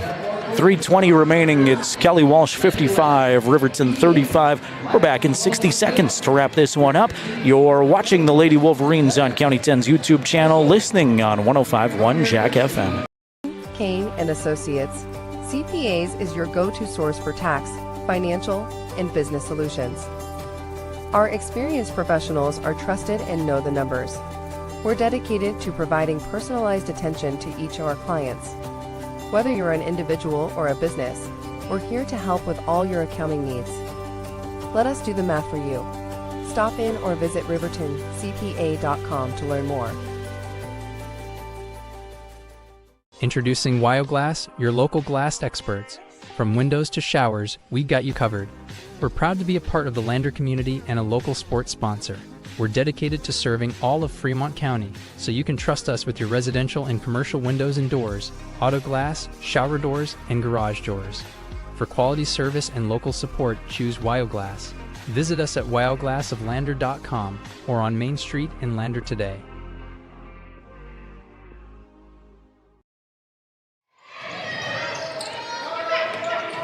Welcome you back to Kelly Walsh High School out of the timeout. Riverton on the attack.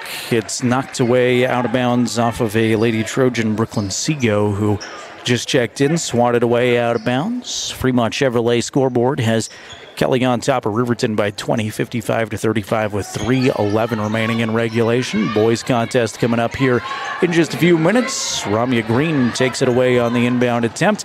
Green looking for Kroger. Couldn't get it there because of a nice hustle play from behind Taylin Leesburg. And then Leesburg gets smacked in the face with the basketball. Somebody tried to send it back into the play and threw it right into the oncoming Taylin.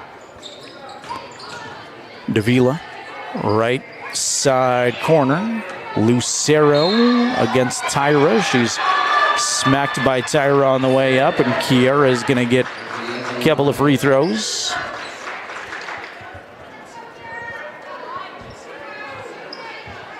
As the second on Tatum. Third team foul of the quarter for Riverton. Kiera's first free throw is good. Lucero now with 5. That was her first free throw of the game. And her second one is also good. 22-point K-Dub advantage. Again, if you're just tuning in, this was a 6-point contest between these two teams at Wolverine Gym just a few days ago on January 20th. Riverton lost 43-37, but much more competitive the first time around. This K-Dub team has won 6 games in a row, though, so it feels like playing some of their best basketball. Foul on Lucero, by the way, was the team's second. Ball out of bounds to Riverton. Here's Leesburg from the top straight away. That's no good, and Allaire will take down the rebound. Get it to Davila. Kennedy in full sprint across the midcourt center circle. Get it to Lucero. Ball movement all the way around the floor. Kelly Walsh doing a good job with spacing. Davila, top 3, good. Kennedy's first three-pointer, she's got 7. That is still under her total. She's the leading scorer at nearly 13 points per game, but she hasn't really been needed for Kelly Walsh. Her teammates doing so well. Here's Jackson for 3 the other way. Paisley has 14 to lead the Lady Wolverines. Lillian Hudson has 13 to lead Kelly Walsh, so Paisley takes back game-high honors for a moment. Ramya Green spots up, and it's a 3-point shooting contest all of a sudden. 3 3-pointers in a row. 2 for Kelly Walsh, 1 for Riverton. We're at 90 seconds to play in the contest, 63-38. Kelly Walsh going to get out of here with their 7th straight win. Ball knocked out of bounds, goes back to Kelly Walsh. Riverton going to fall to 4-16 on the season, and they will unfortunately lose another quad play game. The 4A Northwest comprised of Riverton, Kelly Walsh, Rock Springs, and Cody. And that'll be the teams they see down the stretch. They've got Rock Springs Thursday. They've got Cody in a week and a couple of days. Shot missed by Kelly Walsh. Long rebound will go to Riverton with 1:03 remaining. Again, the Bailey Tire and Auto postgame show coming up. And we're just over 10 minutes away from the boys' version of this matchup, game 2 in our doubleheader. Paisley will spot up 3 in the corner. Good. Paisley Jackson, back-to-back 3-pointers. She's got 17. Green across the time stripe with 43 seconds. Allaire has Lucero wide open down low. Turnaround for 2 and good. Lucero with 8. Inside of 30 seconds to play in the ball game. Leesburg goes to Paisley in the corner. Jackson will put it on the floor twice to a cutting Engstrom. Haley with a nice cut. Couldn't get the layup in the lane to go, though. Cloudhorse will take away the rebound. Shot no good, and a tie-up between Engstrom and Haley Larson. Jump ball will send it to Kelly Walsh. 13 seconds remaining in this contest. There's Lucero. One-on-one against Jackson. Coach Gilliam says back it off. And that's what Kelly Walsh will do. Final buzzer going to go off in just a second. There it is. We have reached the final of this one. Kelly Walsh dominates from start to finish. They knock off Riverton 65-41 on the Fremont Chevrolet scoreboard. 65-41. The final score. Got the Bailey Tire and Auto postgame show due up here in just a moment. Boys basketball is on the way too. We may even have a little bit longer of an intermission than we usually do because boys game not supposed to start until 6 o'clock, and it is currently 5:45. So we'll see how much time they put on here between the contests with the boys out there warming up right now. We'll run down final scoring numbers individually in this one. Look ahead at what's next for the Lady Wolverines and preview the boys contest coming up here in just a few moments. Once again, the final score, Kelly Walsh 65, Riverton 41. Back with the Bailey Tire and Auto post-game show after this on County 10's YouTube channel and 105.1 Jack FM.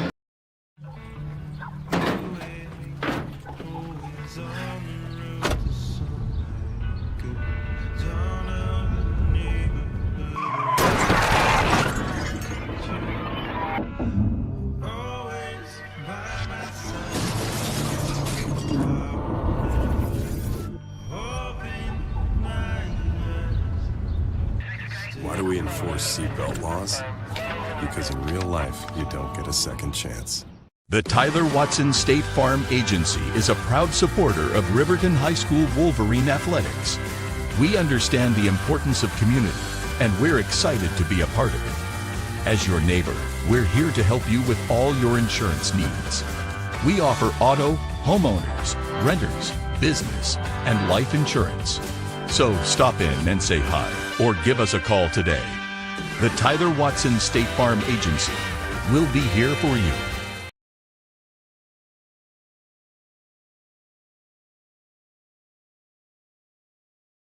Construction is a local contractor dedicated to our community. We're proud to support our student athletes in every sport, on and off the field. We believe in hard work, crafting excellence, and building legacies one project at a time. We bring your vision to life. Visit GoddardConstruction.com to see what we can create for you. Goddard Construction, building Fremont County one project at a time. Northside Auto Body Shop in Lander is proud to support sports and student athletes for the 22-23 season. Northside Auto Body is a staple in the Lander community and is primarily engaged in automotive body, paint, and interior repair and maintenance. If you hit a deer or have a vehicle accident, Northside will get your repairs handled and accept all forms of insurance. Javi and the crew got you covered at Northside Auto Body Shop, 323 North 2nd Street, Lander.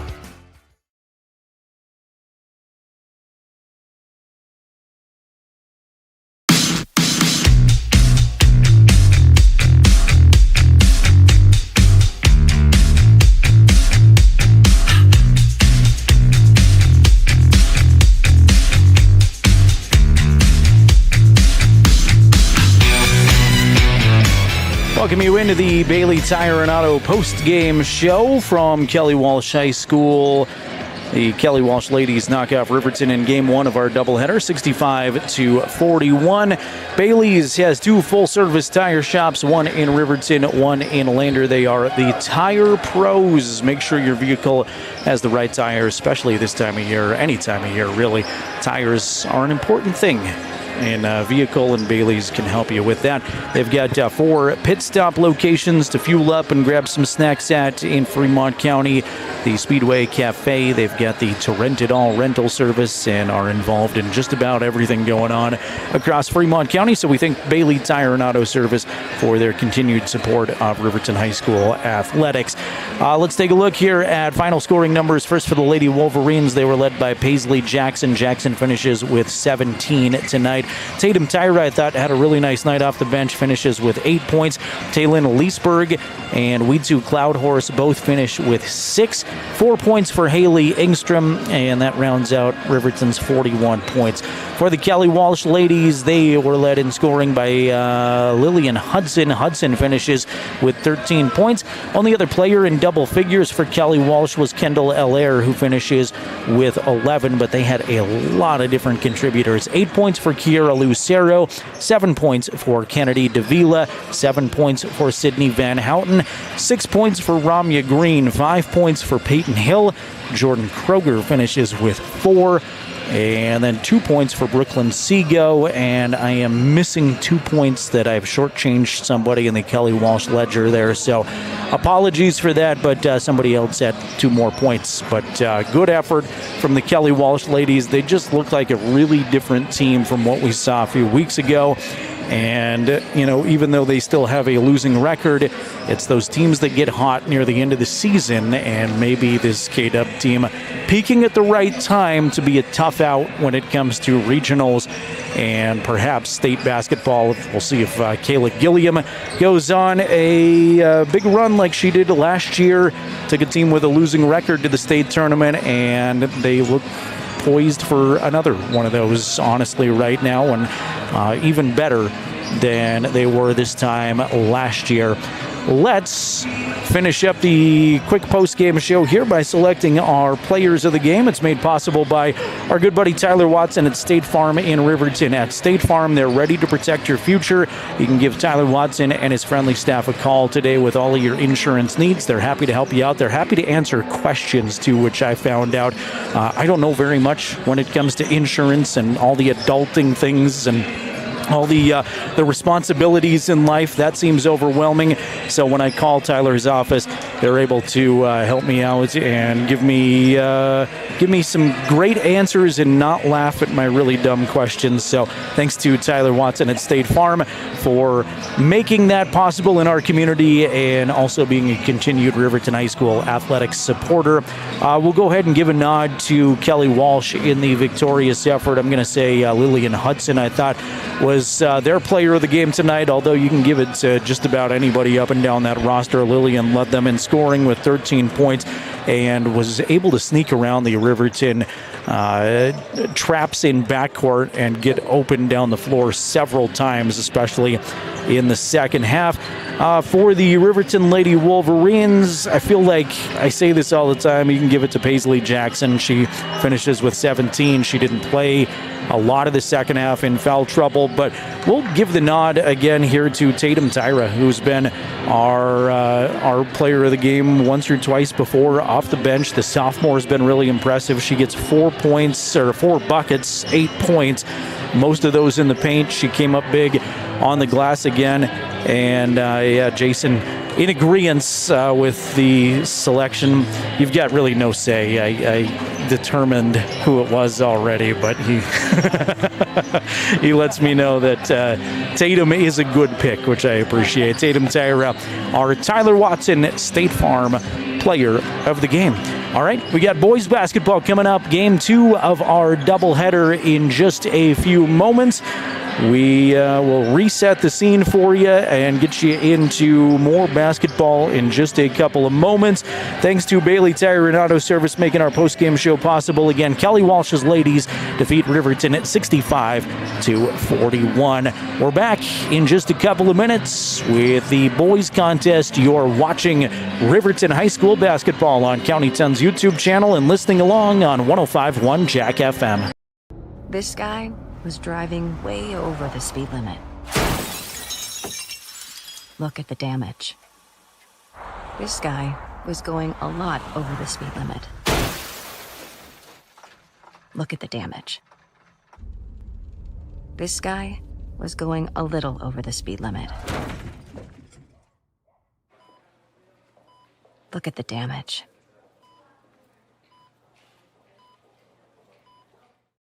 RE/MAX All-Star Realtors are proud to sponsor sports across Fremont County for the 22-23 season. RE/MAX All-Star Realtors was founded in 1991 with the goal of doing real estate in a way that would make our clients' lives as easy and uninterrupted as possible. They've completed many transactions involving residential, commercial, vacant lots, farm and ranch, and investment properties, and can help you with any goal you might have regarding any of these today. RE/MAX All-Star Realtors, 938 West Main Street, Riverton. See them online at remaxriverton.com. Mountain View Supply, your local experts in fire and water. We got everything you need for new installs to accessories, and don't forget our great selection of stoves, grills, and spas. We've been serving Wyoming for over 40 years, so you know you can trust us for quality products and expert service. Visit portersmvs.com or stop by our Riverton or Casper locations today. Porter's Mountain View Supply, located on 750 East Sunset Drive in Riverton. Perfect Power is a proud supporter of athletics and student athletes all across Fremont County. Perfect Power provides services for residential, commercial, and industrial jobs. Darren Hubble, owner and master electrician, has over 30 years of electrical experience. Darren's trustworthy team of professionals can get the job done right. Perfect Power, serving Fremont County and surrounding areas. Stop into 1320 West Main Street, Lander, or give them a call at 307-332-7184. At Eyes on Fremont, we know that good vision is about more than just seeing clearly. That's why we're dedicated to providing expert eye care for the whole family. From children's exams to contacts, LASIK to glaucoma treatment, we're here to help. We accept most insurance plans, and our experienced team will make sure you feel right at home. Schedule an appointment today at 111 South Broadway in Riverton, or give us a call at 307-856-9000. Visit WyomingEyes.net to learn more.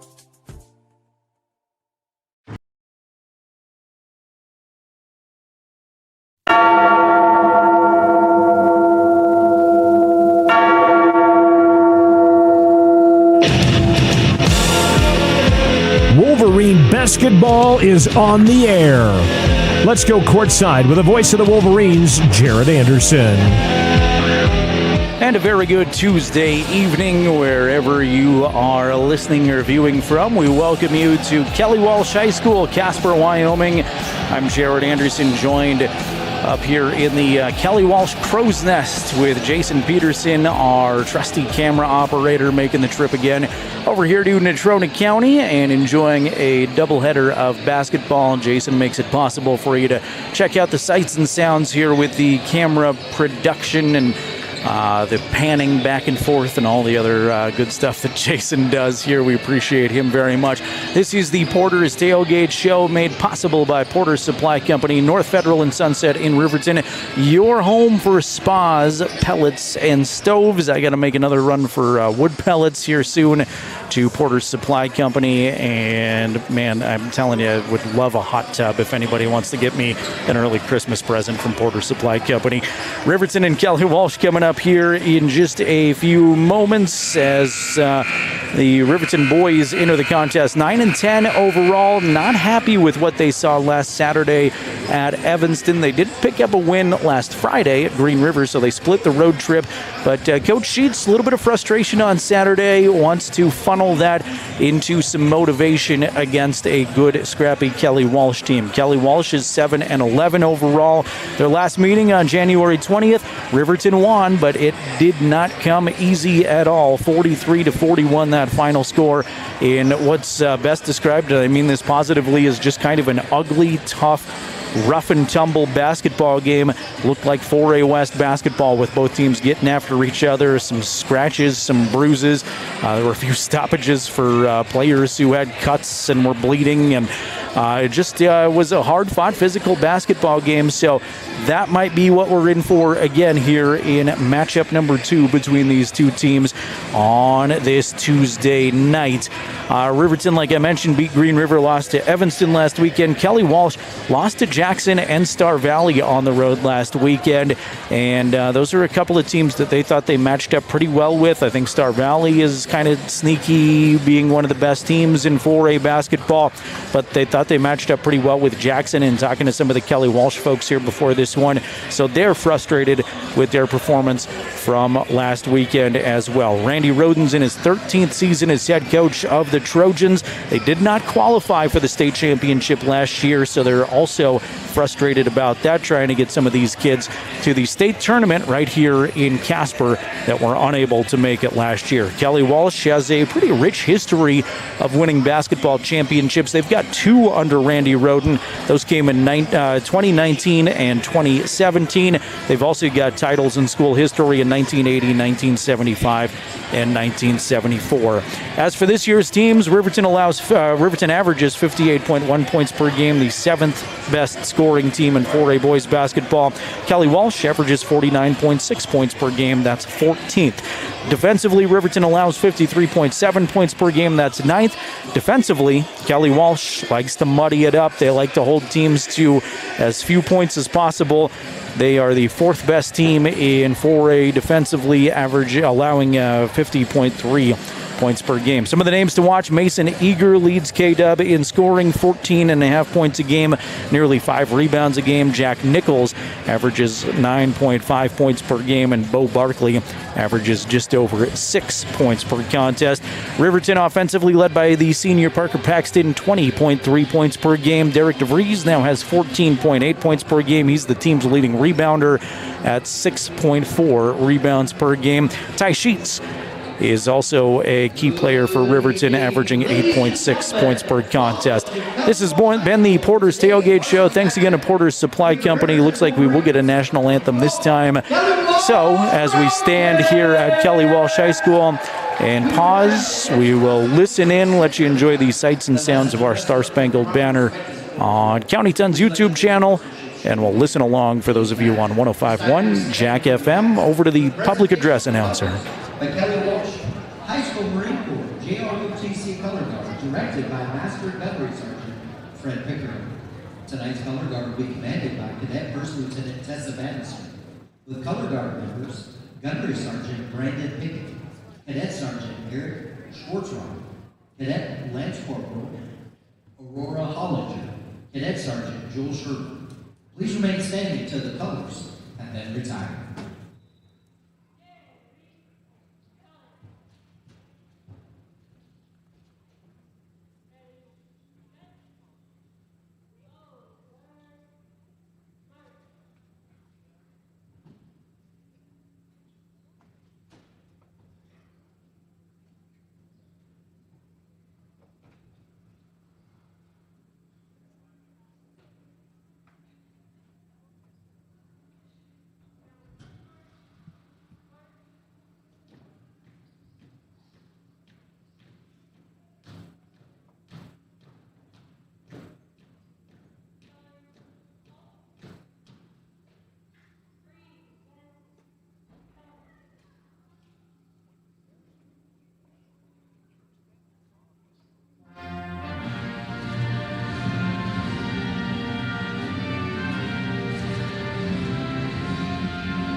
The colors have been presented here at Kelly Walsh High School, and now they will be retired as we continue to pause.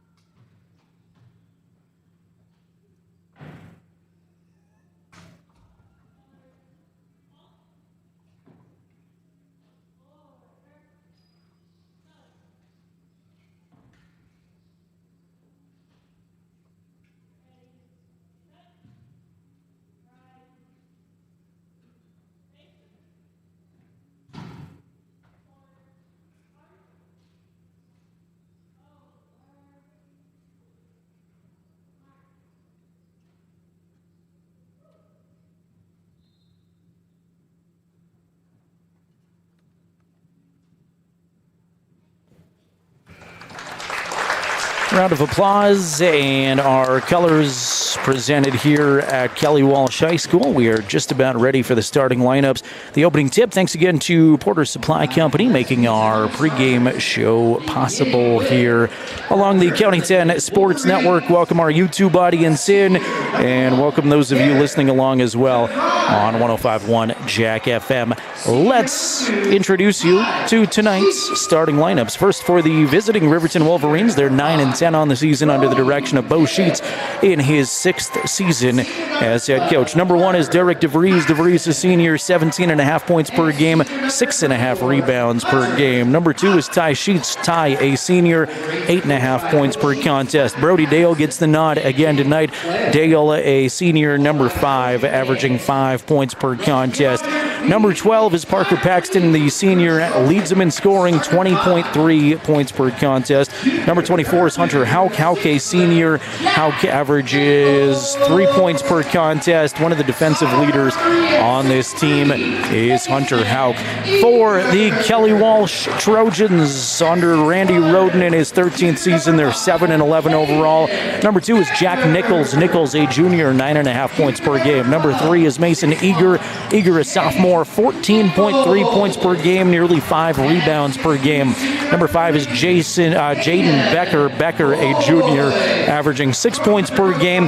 Number 21, Bo Barkley, a junior, 6.2 points per contest. And number 32 is Caden Boyce. Boyce, a senior, 4.4 points per game. Jared Anderson here. Jason Peterson, your camera operator.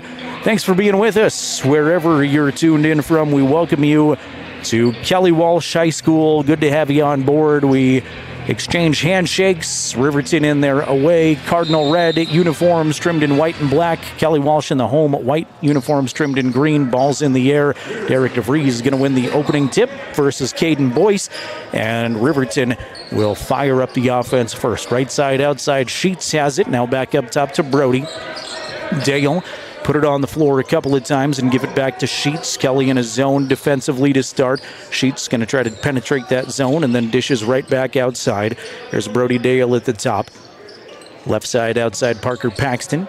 Parker has DeVries going high post this time.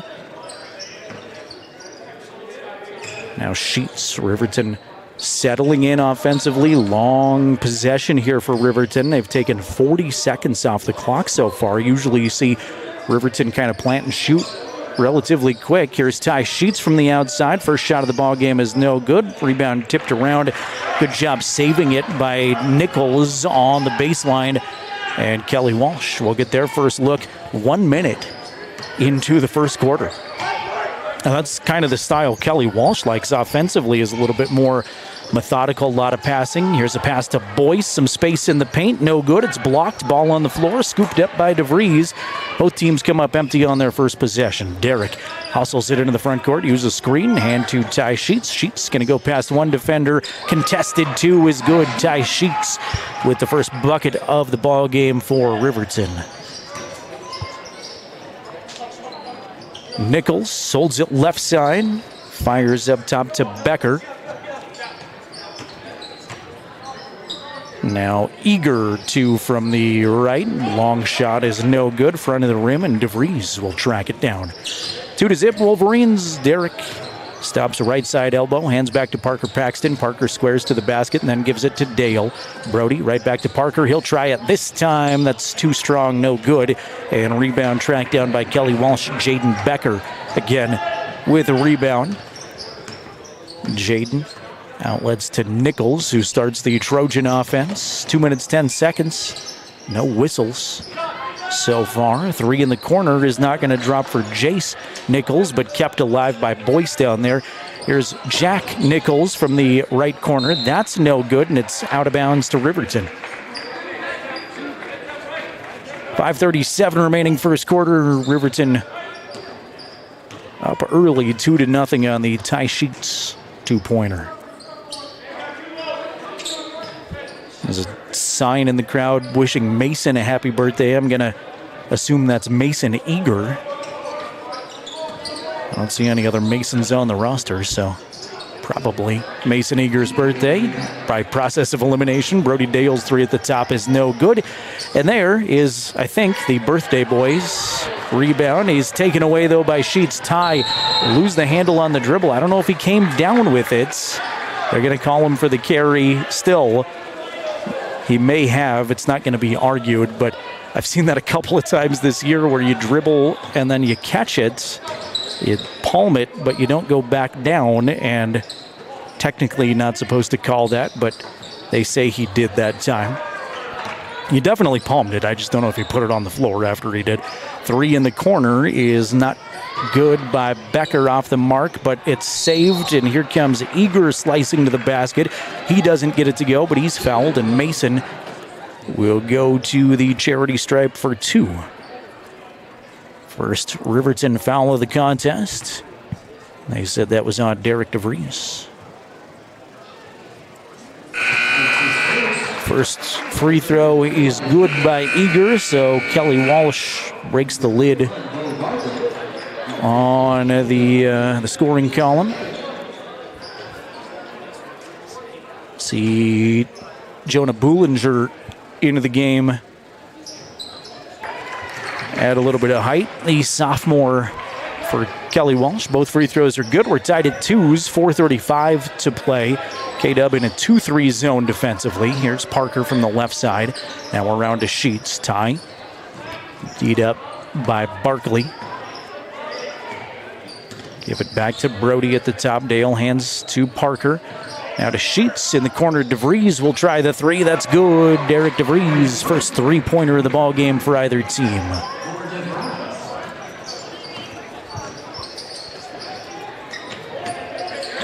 Nichols has it in the corner with Dale on him defensively now. This is Jack Nichols with it. Spins. Hands back to Becker. 3 in the left corner is no good. All kinds of players on the basketball in a rugby scrum. Possession arrow will keep it Kelly Walsh basketball. Here comes Hunter Hauk as Derek DeVries will take a seat. Eli Lucas has joined the Wolverine lineup. We'll talk about this as the game goes on, but limited resources on that Riverton bench. They have pulled some JV kids up, and I thought especially in the Green River game, the bench performed nicely, but it is heartbreaking to not see Dre Monroe with the knee injury, and Mason Eager in deep gets it to roll in. Mason's first field goal. He's got all 4 points for Kelly Walsh. It's 5-4 Riverton. Blake Gattenbein had been out sick. I think just about everybody's missed time sick this year. Sick or injury-wise. They've had a lot of different kids out. Sheets, tough shot from the right elbow. Gets it to drop. Ty's got 4. It's a good sign when Ty Sheets is shooting well right off the bat for Riverton. Those Parker Paxton, Derek DeVries points are going to come. You got to have those 3rd, 4th, and 5th contributors, though, it feels like. And when Ty is shooting well, it does a lot of things for some of the other scorers. There's a traveling violation, well defended by Ty Sheets, and Riverton gets the basketball back. 2:46 to play first quarter, 7-4, Riverton on top. Lady Wolverines fell earlier this evening, if you're just tuning in. And if you're joining us on the YouTube stream, we'll invite you to say hello. Let us know where you're watching from. Last game, we had Rapid City, South Dakota checking in. We had Texas checking in last game. Last time we were at home, we had a viewer in Spain, so that's going to be tough to beat, but love to hear from you wherever you are. Derek in the left corner. He'll try a long 2. That's no good. Hustle down his own rebound, though. Scoop it out to Ty. Sheets jumps up in the lane. Shovel it to Lucas. Eli lose the handle on the way up. Really well defended by Jonah Bollinger, and it's taken away. There's Barkley in the corner for 3. That's no good. Too strong. A long rebound is going to go all the way to the other side of the court and out of bounds. Physical play as they crashed the boards, got tangled up down there. Nothing called. We've played 6 minutes. Riverton 7, Kelly Walsh 4 on the Fremont Chevrolet scoreboard. Sheets Dribble it to the top, hand back to Dale. Now DeVries in the corner. Derek.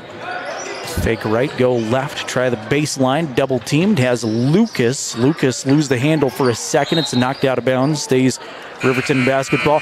That's Jonah again with the great defensive pressure. I want to say hello to Hannah, saying go Hunter, watching from Utah. Looks like part of the Hauk family there. I know we've had some Utah viewers in the past, so welcome you in, Hannah. Thanks for being here. Here's Parker, right side baseline. That shot is no good, but Parker draws the contact on the way up. So foul number 1 on Kelly Walsh. They gave that to Bo Barkley. Parker's first of 2 is good. That's his first point. And he'll try to put his team up by 5 early. Second free throw, in and out, no good. Fight for the rebound, cleared away by Kelly Walsh. It was Jace Nichols there to take it away. Here's Jace down the lane, scoop it to Barkley on the left side. He's double-teamed baseline. Now to Bullinger, left elbow shot, no good. Rebound by Eager, stick it back up and in. Mason Eager has all 6 for Kelly Walsh, and he was all alone for the rebound down low. 2-point Riverton lead, 1:13 to play. First quarter action. Sheets dribbles to the free throw line. Get it out to DeVries for 3, and he will flush it. Derek DeVries has 6. Barkley holds it with the ball above his head against Parker Paxton, right side behind the arc. Now he'll back in. Dribble is shut off to Eager. Mason trying to work on Ty Sheets. Sheets usually draws the assignment of one of the best offensive players. Here's a tie-up. Eli Lucas going to tie up Bo Barkley, and Riverton gets the possession.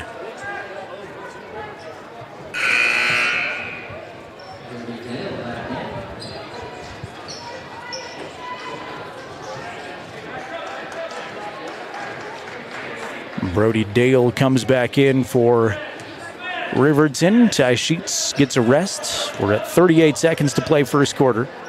Brody directing some traffic from the backcourt. Got to get across the line, and he does. Bounce pass it to Parker. He's well defended way up top. Now to Hauk. And back to Brody. Brody has it stripped and taken away. Was double teamed, and nothing doing there for Brody as pass in the lane goes off of a foot, off of Mason Eager last, so it goes right back to Riverton. Like the defensive effort on both sides. Flying around, aggressive play to the basketball. Brody Dale, slow walk up the floor. We're inside of 10 seconds to play first quarter. Riverton trying to add to an 11-6 lead. DeVries, triple teamed way up top. See if they can get free here. Dale from the free throw line at the buzzer. He's got it. Brody Dale sinks the into the first quarter shots, and after 1, it's Riverton 13, Kelly Walsh 6. We'll be back for the second quarter in 60 quick seconds. You're watching the Wolverines on County 10's YouTube channel, listening on 105.1 Jack FM. Mountain View Supply, your local experts in fire and water. We got everything you need for new installs to accessories, and don't forget our great selection of stoves, grills, and spas. We've been serving Wyoming for over 40 years, so you know you can trust us for quality products and expert service. Visit portersmbs.com or stop by our Riverton or Casper locations today. Porter's Mountain View Supply, located on 750 East Sunset Drive in Riverton. Myers Gambles is your one-stop shop for furniture, mattresses, and appliances in Lander, Wyoming. We have an unbeatable selection of furniture for your living room, bedroom, and dining room. Plus, we have the latest trends in home furnishings. Our mattresses are comfortable and affordable, and our appliances are built to last. Whether you're looking for a new TV, sofa, or refrigerator, we have the perfect finish, style, and function for your home. Visit us at 420 Main Street in Lander, or check out our website, landergambles.com. Back to the ball game. Here's the voice of Riverton Sports, Jared Anderson. Welcome me back into Kelly Walsh High School. Riverton on top of Kelly Walsh 13-6 at the end of 1, but that's only going to last for a second. Mason Eager has got a 3 from the top. Mason's got every point for Kelly Walsh so far. He's got all 9. Derek DeVries leads the Wolverines with 6 on 2 3-pointers. Here's Parker, try the 3. That's no good. Skims off the rim. Tipped out of bounds off of Ty Sheets last. Goes to Kelly Walsh. Derek with 6. Ty Sheets, Brody Dale with 2, including the buzzer beater from the free throw line for Brody at the end of the first. Parker Paxton's got 1, and here's a Riverton takeaway. Parker up ahead to Ty Sheets. Left-hand layup is good.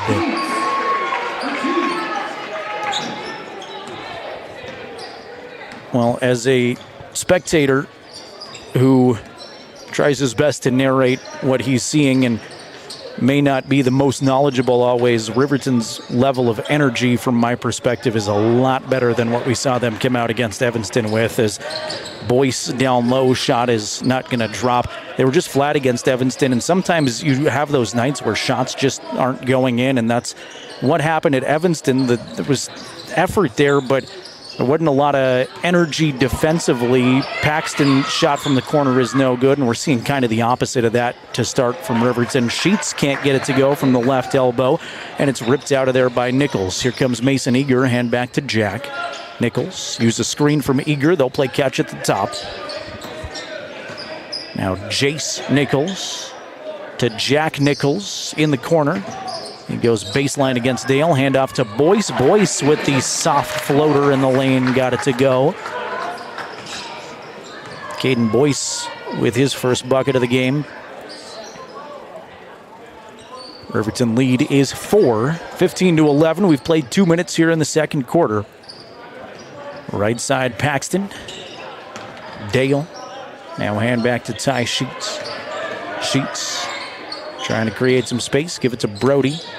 Kelly in his zone, but they're really aggressive up top against Riverton's good three-point shooters, including Parker, who has it now. And now Ty Sheets looks back at his dad, Bo, and Coach Sheets yells out a play. Here's DeVries, corner 3. That's no good. Rebound comes to Becker.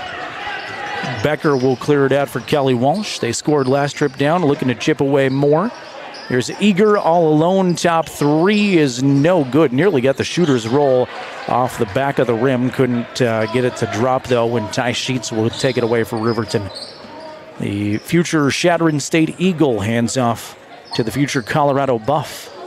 Ty signed to play football. Parker Paxton signed to play golf quite a while ago at CU.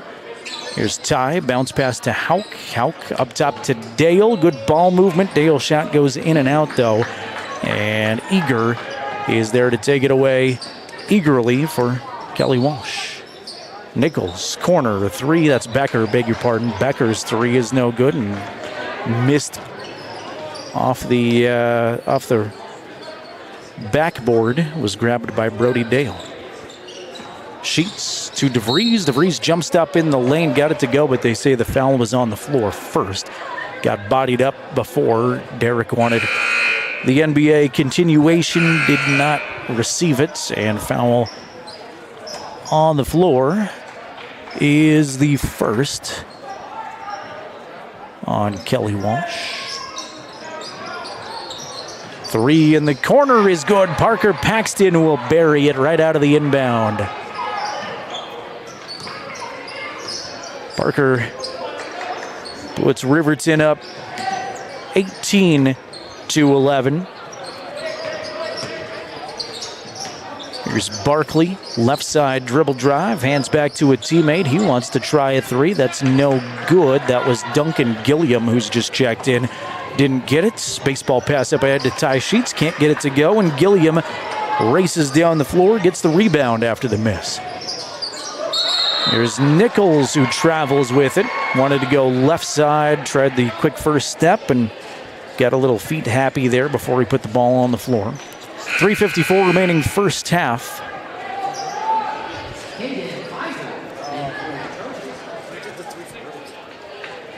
Who got the 3?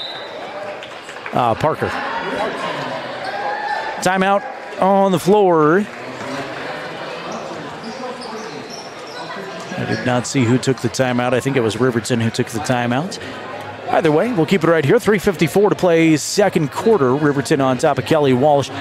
18-11. Derek DeVries leads the way for Riverton with 6. Got Parker Paxton with 4. Ty Sheets with 4. Brody Dale with 2. Meanwhile, Mason Eager is cleaning up offensively for Kelly Walsh. She's got 9 of their 11 points. Only other player to score for the Trojans, Caden Boyce, has 2. We are back on Thursday nights on Jack FM and County 10's YouTube channel for senior night at Riverton High School as Riverton welcomes in Rock Springs. Girls play at 6, boys around 7:30. And certainly would love it if you'd join us for our coverage. Would love it even more if you'd come out to the gym and cheer on these kids one more time in person. And then we'll be there for you if you're unable to make it to Riverton High School. And we'll be back on the road with them soon, a week from Thursday. It's the final regular season doubleheader, a trip to Cody for more quad play. Then regionals in Green River, and hopefully a trip to the state tournament in Casper. Riverton basketball out of the timeout. DeVries and Dale play catch at the top. Kelly Walsh doing a really good job extending their pressure up top. Now Ty, switch hands mid-air, right hand, push it up from the free throw line and get it to roll in. Ty Sheets with 6. That was a nice mid-air adjustment from Ty. 9-point Riverton advantage, 3:25 to play. Ball knocked out of bounds from Brody Dale with the hustle play. Hunter Hauk returns to the Riverton lineup. Brody gets a seat. I want to say hello to Linda watching along on our YouTube channel. Says, let's go Wolverines. Caden Feigl is into the game for Kelly Walsh. Missed the shot right out of the inbound in the paint. Riverton off to the races the other direction. Ty Sheets, left side baseline. Give it up to DeVries. Now at the top, Parker, little bit of space. 3, good. Parker Paxton with another triple. He's got 7. 23-11, Riverton's largest lead here. 2:52 to play second quarter. Fremont Chevrolet scoreboard. Feigl with the dribble, will work it to the free throw line and then give it to Barkley. Barkley dribbles under the hoop. He's trapped and double teamed, and now he'll give it to Jonah from the free throw line. That shot is no good, but Mason Eager hustling for the play. Keep it alive for Kelly Walsh. Feigl hesitated from the top. He'll try it anyway and knock it down. Usually when you see that kind of hesitation from 3, it doesn't go so well for the shooter. It's usually a catch and shoot kind of thing, but Feigl hesitated for a second, bobbled it, gathered it back in, pushed it up, and still got it to go. Knocked out of bounds, stays Riverton basketball. Earlier tonight, we brought you the Lady Wolverine game. Kelly Walsh dominated that one, led from start to finish. Kelly Walsh knocked off the Riverton girls 65-41. Paisley Jackson had 17 in the losing effort. Tatum Tyra finished with 8. Ball knocked out of bounds off of Eli Lucas this time, so it'll go right back to Kelly Walsh. Riverton ladies go to 4-16 on the season. They're back at it Thursday against Rock Springs, 6 o'clock at Wolverine Gym. 1:55 to play second quarter here. Riverton boys on top of Kelly Walsh 23-14, digging in defensively in a 2-3 zone. Nichols gives it to Eager at the top, and now right side outside, right back to Nichols. Feigl put it on the floor once. They keep working it around the perimeter. Now they're going to go high post to Gilliam. Turnaround 2 is no good, and DeVries soars for the rebound. Outlet to Parker. Riverton pushes the tempo. Paxton down the lane, swatted out as his hands, kept alive by Hauk. Now Sheets, spin around right side elbow. He's rejected on the shot attempt. Big time block by Jonah Bullinger, and it's out of bounds off of Ty. Goes back to Randy Roden's squad. By the way, news came out about a week ago that Coach Roden is taking over the Kelly Walsh football vacancy. I don't know what that means for his basketball career, but he's been the boys head coach the last 13 seasons, so we'll see what the offseason's like. Shot from the right corner is no good by Eager, taken away by DeVries on the board again. One and done for Kelly Walsh. We're at 1 minute to play as Riverton sets up offensively, up by 9. Dale holds it way at the top. Now we'll give it to Parker, and the 2 will play catch. K-Dub waits in the 2-3 zone. They really like to extend it, and that's what Coach Roden wants them to do, is get up and defend, not let Riverton take too much of the possession. Still playing catch at the top, and then coming to foul is Mason Eager. Just got a little over-eager. I promise that's the last time I'm going to do that. He bumped and fouled his guy.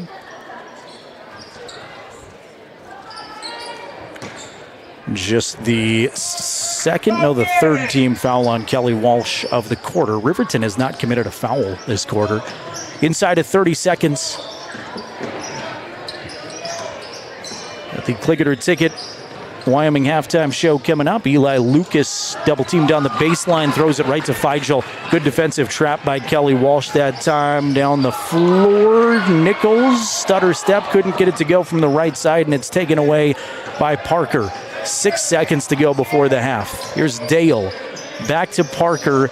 2 seconds. Paxton, tough three at the buzzer, is not going to drop. Parker went up with it, had it tipped, and then tried to keep his momentum going. Actually got a decent look off, but shot was a little too strong there for Parker. So at the intermission, it is Wolverines 23, Trojans 14. The Buckle Up for Life Wyoming halftime show is on the way in just a couple minutes. We'll run down individual scoring, take a look at what's coming up in the second half, and we'll get you an update on a few of the scores going on across Fremont County. Lander basketball's in action tonight. There's a big girls game, number 1, number 2 in 3A girls basketball. We'll try to get you a result on here in just a little bit. At the intermission, Riverton 23, Kelly Walsh 14. Back after this on County 10's YouTube channel and 105.1 Jack FM. See Allison at lunch today? I'm gonna text her. I'm gonna text Allison. Hey, hold up, Matt's calling me. Hey, we got the food and we're on our way right now. Hey, who's coming, bro? You're the one that needs help.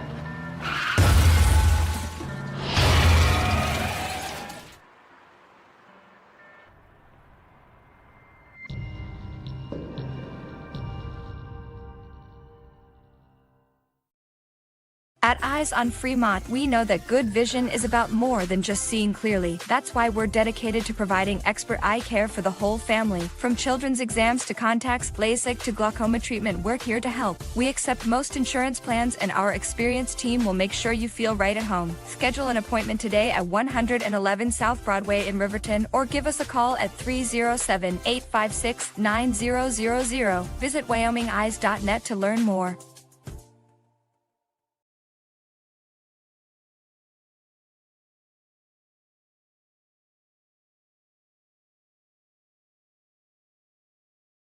Perfect Power is a proud supporter of athletics and student athletes all across Fremont County. Perfect Power provides services for residential, commercial, and industrial jobs. Darren Hubble, owner and master electrician, has over 30 years of electrical experience. Darren's trustworthy team of professionals can get the job done right. Perfect Power, serving Fremont County and surrounding areas. Stop into 1320 West Main Street, Lander, or give them a call at 307-332-7184. Wyoming knows hard work. And at Fremont Chevrolet GMC, we know Wyoming. Here, things are just built to last.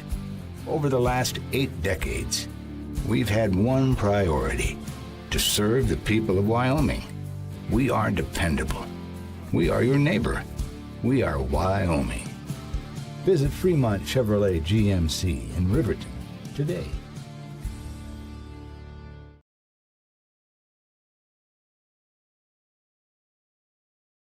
Watch the Wolverines on the County 10 YouTube page. Welcome you into the Buckle Up for Life Wyoming halftime show, made possible by the Wyoming Department of Transportation. They remind you to buckle up every trip, every time. Jason and I are going to wear our seatbelts on the way back from Casper this evening, and we encourage you to do the same. Seatbelts save lives every trip, every time. Buckle up for Life Wyoming. At the intermission, Riverton on top of Kelly Walsh 23-14. I've got to put our graphic on your screen here, so as I try to do that on the fly, it's hard for me to push buttons and narrate things at the same time. I struggle with that, so I'm just going to talk my way through it. And there we go, 23-14, Riverton on top of Kelly Walsh. Let's go to your first half scoring numbers. First for Kelly Walsh. They are led by Mason Eager. Mason having a fantastic ball game with 9 of Kelly Walsh's 14 points so far.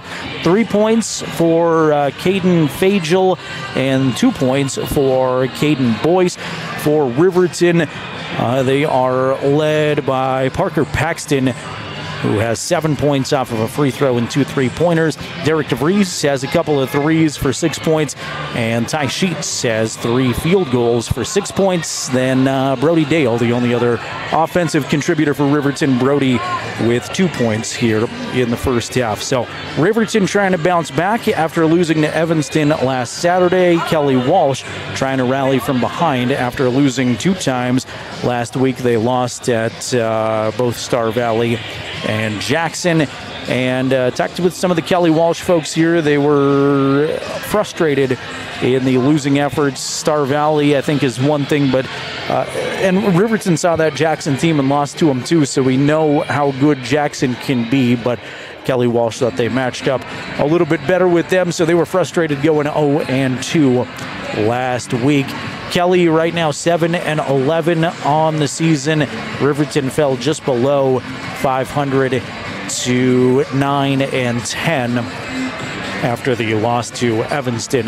Let's try to look here and see if we've got any results from across Wyoming high school basketball tonight. There are a few games going on. Of course, we mentioned to you that Kelly Walsh knocked off Riverton's ladies 65-41 in the game we did before this. Lander playing Jackson, and I don't see a final reported yet, but I do know I checked in on that game from Matt Myers and Scott Fuller's County 10 broadcast and saw that Lander was up big on the Jackson ladies in the fourth quarter there. So pending a miracle, I think the Jackson ladies pick up the victory tonight. There is a big game in 3A girls basketball this evening with number 1 Douglas and number 2 Buffalo. And Douglas, Buffalo's obviously been really good. Douglas, though, can beat just about anybody in the state. They've beat a lot of 4A teams and have been dominant for many years. This year is no different for the Douglas ladies. So a few games going on across high school basketball in Wyoming tonight. Not a lot until we get to Thursday, however. And, of course, that is when Riverton is back at it, hosting Rock Springs. The other Riverton winter sports teams are very busy this weekend in postseason action. You've got conference wrestling coming up in the 3A West. Will be held at Riverton High School this weekend. So home mat advantage for our Riverton wrestlers as we wish them the best of luck going into the weekend. And another great opportunity for Riverton to host another tournament. The economic effects and the effects of having home mat advantage for our wrestlers before they go to state is big too. So good luck to the Riverton wrestling team. Also want to send a huge shout out and good luck to Riverton boys swimmers. They took second at conference a couple weeks ago, qualified some more at the last chance meet against Lander at the Riverton Aquatic Center last weekend, and state championship swimming is coming up this weekend, Thursday, Friday, and Saturday. 4A is Thursday, Friday this year.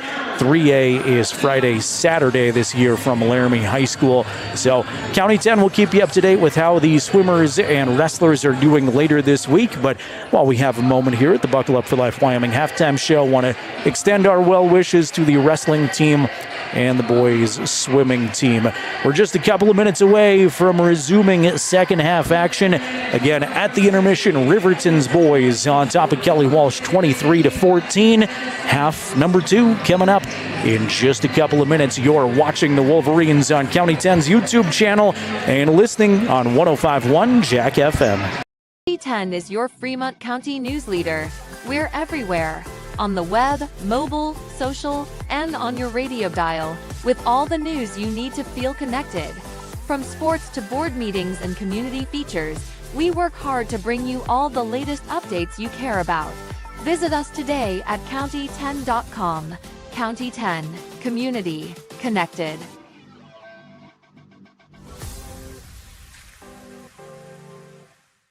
Make your home improvement projects a breeze with Sutherland's, your home improvement experts. Always the right products at the right price. For every project, every day.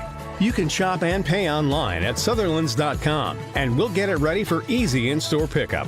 With the tools and the know-how, you can count on Sutherlands for any job. With over 30,000 items in stock, make your first stop at Sutherland's Home Improvement in Casper and Riverton.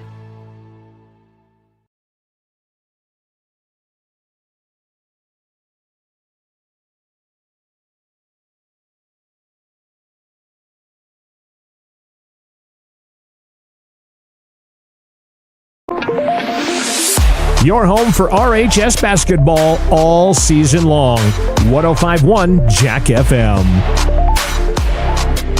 Welcome you back into Kelly Walsh High School, where we are ready for 2 more quarters of basketball. Riverton on top of Kelly Walsh, 14-23 thus far. Want to say hello and thank you again to everybody checking in on our County 10 YouTube stream this evening, including Hannah, who is crushing it with the fun facts tonight from the Hauk family in Utah. Hannah telling us that Hunter Hauk and Kelly Walsh's Jack Nichols were Legion baseball teammates this summer. So cool story there. The former teammates now doing battle on the basketball court opposite one another. Say hello to Maria checking in, saying go Wolverines, and say hello to Anton checking in from Utah as well. We are big in the Beehive State tonight. 8 minutes on the clock.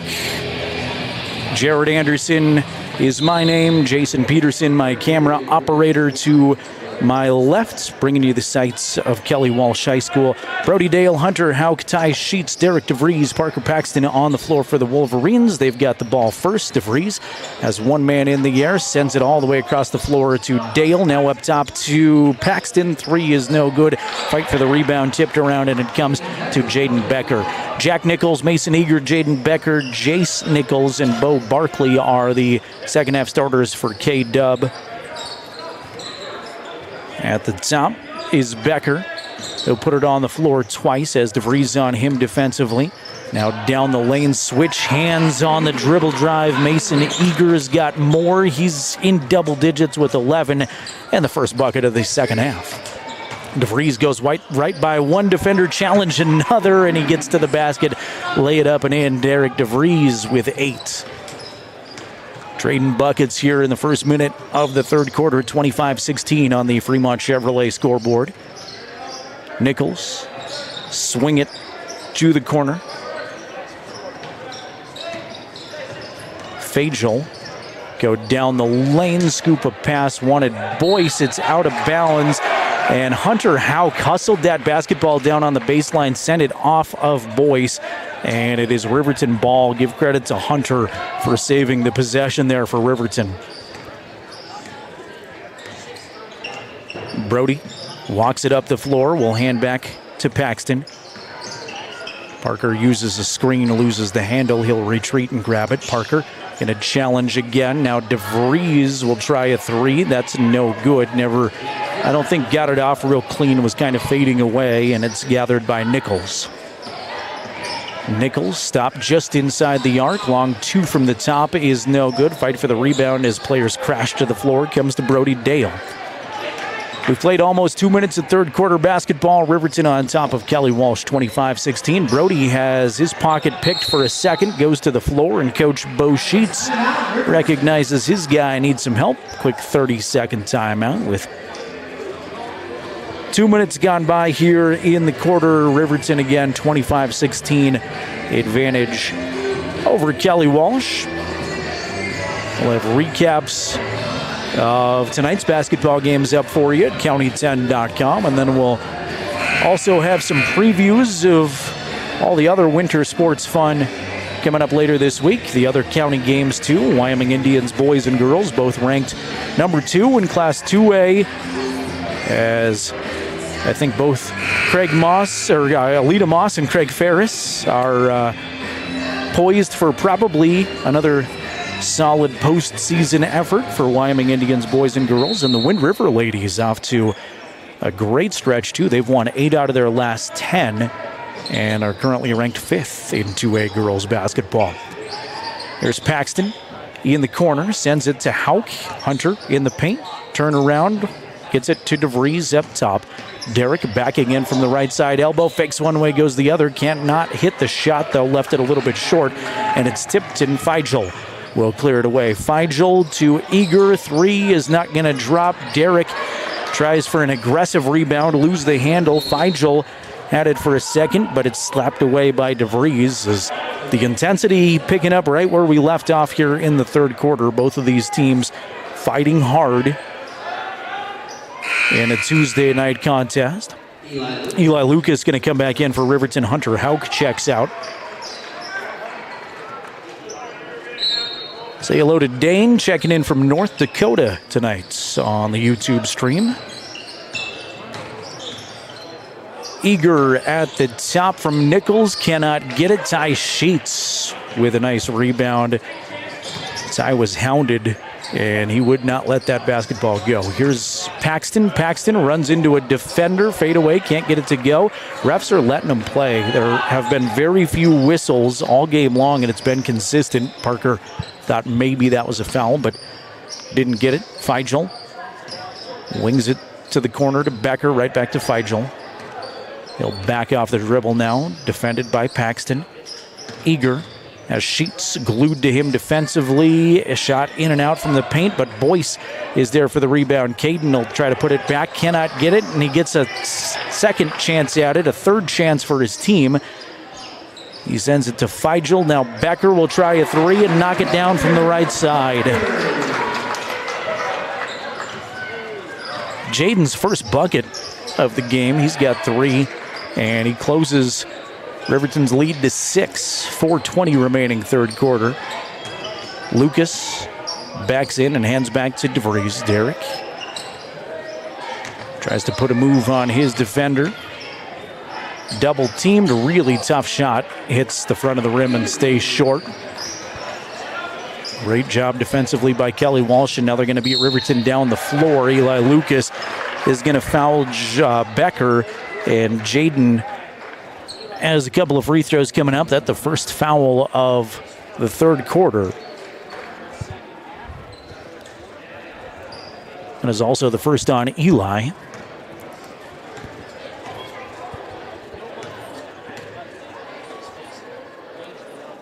First free throw is good by Becker. Jaden has made this a 5-point game, and he'll have one more free throw coming up. See Brandon Monroe check in for the first time for Riverton. Brody Dale and Ty Sheets come out. I think Hunter has also reappeared on the floor for Riverton. Second free throw, no good. Long rebound comes all the way back to Becker. He's able to get it from the shooting position. Becker, give it to Barkley at the top. Bo will give it to Jace Nichols. Jace to the free throw line. Hands back to Carter Alvar. Carter getting his first moments right now. 3 at the top by Becker is good. It's a 2-point game. Jaden Becker has 7 points. All of them have come in this quarter. 25-23, Riverton with the lead, and it's stripped and taken away by Barkley. The distance finger roll, and we are tied at 25. Bo Barkley's first bucket of the game off of a steal. 25-25, 3:07 to play, third quarter. Hauk sends it to Lucas. Lucas behind the back dribble in the corner is out of bounds. Bo Barkley really turning up the defensive pressure. Eli was just barely on the baseline, but he was. And in comes Ty Sheets. In comes Brody Dale. Lucas and Monroe check out. Jace Nichols. Quick jog up the floor. Sends it to the corner to Alvar. Scoop up a shot down the lane. Duncan Gilliam's first bucket is going to give Kelly Walsh the lead. 27-25. This quarter's been all Kelly Walsh.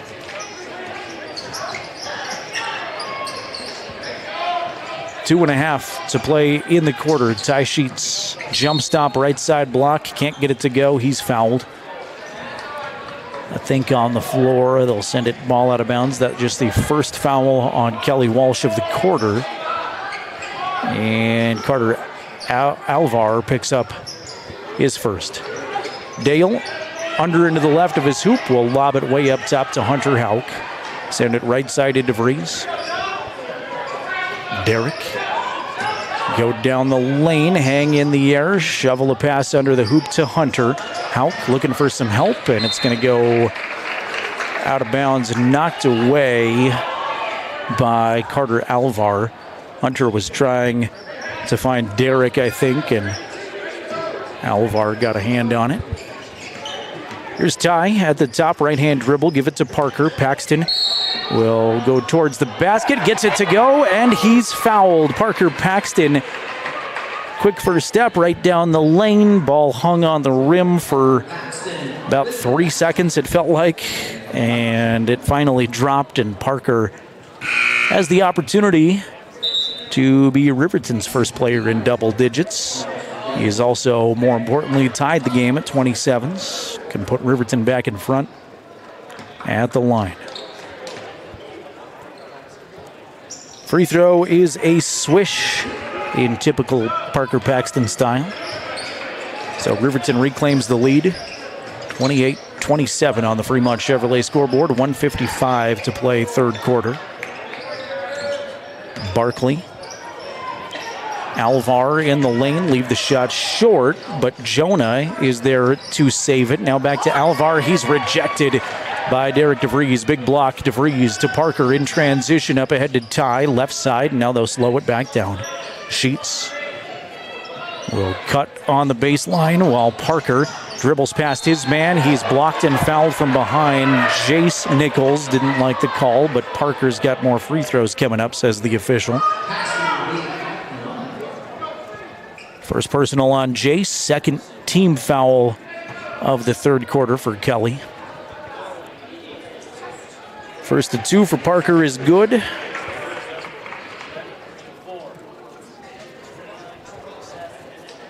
Brandon Monroe comes to the check-in stand again. Tells him he's coming in for the shooter. Parker's second free throw is good, so Brandon allowed to check in now. Last 5 points coming from Parker Paxton, and he gets a breather. 30-27, Riverton on top by 3. Nichols has Eager. Eager has to go backwards to gather it in, but he does. He's got Monroe on him defensively. Now Mason goes down the lane, falls down, give it to Nichols. Good job by Mason to keep the play alive there, was slipping down and able to get help from a teammate. Mason, just a sophomore. And there's an offensive foul as Brandon Monroe in there to take the foul. Duncan Gilliam going to get charged with the charge.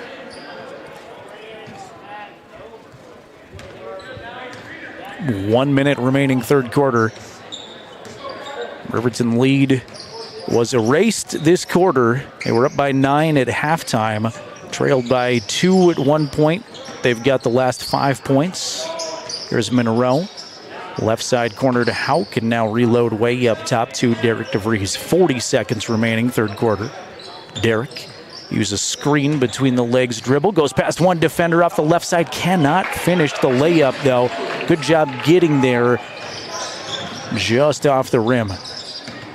Alvar hands to Nichols. Jace in the lane, worked on by Hunter Hauk, and Hunter is going to get charged with a foul.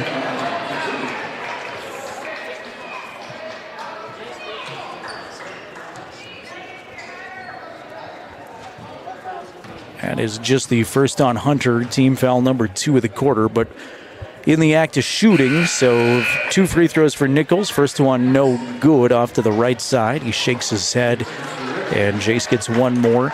Monroe comes out, big high five from Coach Sheets. Parker in there with 23 seconds remaining in the quarter. The rests for Parker Paxton are very quick all season long.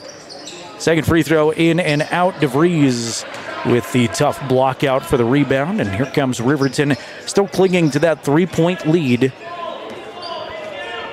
Derek met by Eager as soon as he crosses the midcourt area. Now Dale gonna run a few more seconds off. Hands to Parker. Clock at 7. Parker is gonna go on Nichols. Floater with the left hand in the lane is not gonna drop. Long heave at the buzzer. Comes up well short. And at the end of 3, it's Riverton 30, Kelly Walsh 27. You don't want to go anywhere. It's going to be another exciting Riverton basketball finish. We'll bring it to you next on County 10's YouTube channel and 105.1 Jack FM. How many letters? 5 letters. Just think about, what am I doing right now? Smile. Smile? Uh-huh. This is so easy.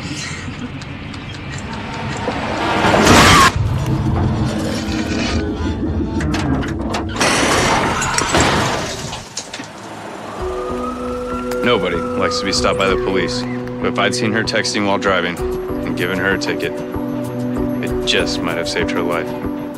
This is Maven, award-winning optics for the adventurous. From binoculars to spotting scopes, Maven has you covered. Be prepared for scouting, wildlife watching, or any outdoor adventure. As a proud sponsor of local high school sports, we wish all the Fremont County athletes the best of luck this season. Visit mavenbuild.com for more information and to order. Maven, discover something new.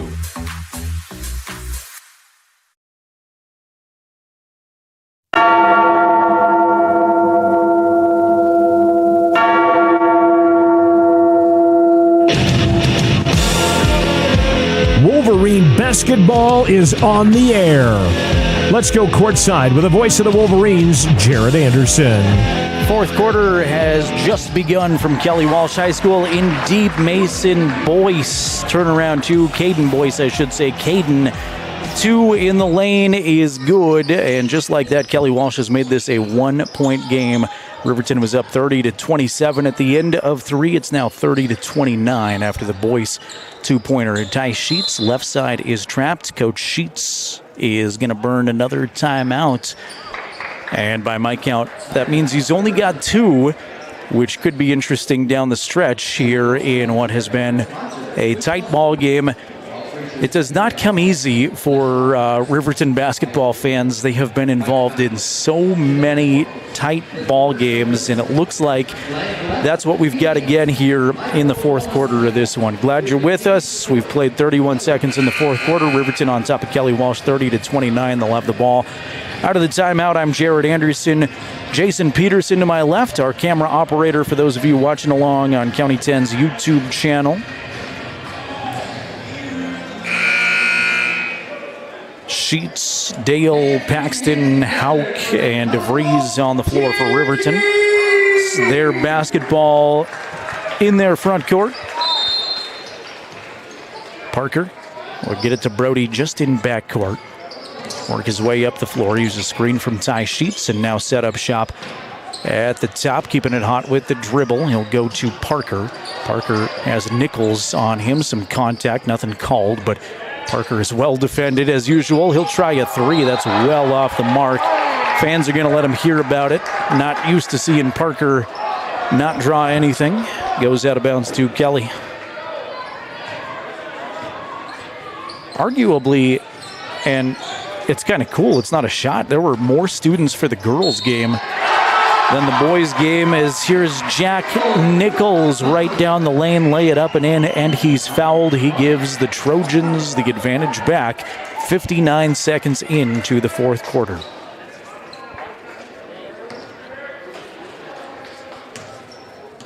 Free throw from Nichols is good. K-Dub up by 2. Jack averages about 9.5 a game. Those were his first points. Dale, right side, outside, gives it to Derek. Derek watches a cut go by. Now he's going to try it on the dribble. Double teamed, looking for help. That comes via Hauk, but then Hunter travels with it.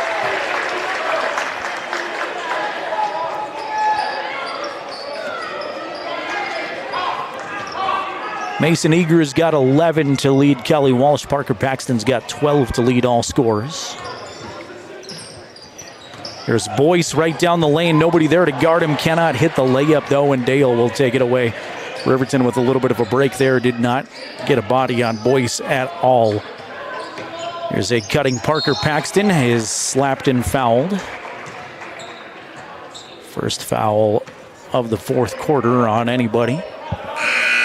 And that's the first on Jack Nichols. Foul calls picked up a little bit near the end of the third quarter, but it's still been a relatively whistle-free game. Here's Parker in the corner out of the inbound, guarded by Barkley. Parker to DeVries. Derek trying to work on Becker, backing in. Tough shot contested, cannot get it to drop, and Boyce is there to clear it away for Kelly Walsh. Trojans looking for their 8th win on the season. Riverton trying to get back to 500 and pick up their 10th win on the year. Eager looking for Nichols. Nichols in backcourt, the over and back violation. Pass was a little bit wide. Nichols was unable to handle it. Tried to save it just over the line, and it'll be Riverton basketball. Dale will set up the Riverton offense. Left side, they go to Ty Sheets behind the arc. Ty picks up the dribble and get it to Derek at the top. Derek's got a hand right in his face. Try to go past his defender through the lane, get it to go, and he's fouled. Derek ties the game and will go to the line. 10 points for Mr. DeVries.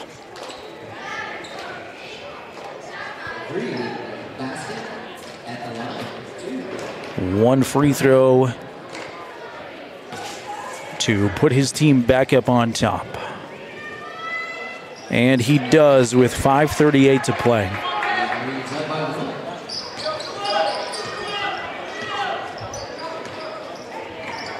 Jack Nichols, the junior, works it up the floor. Dale on him.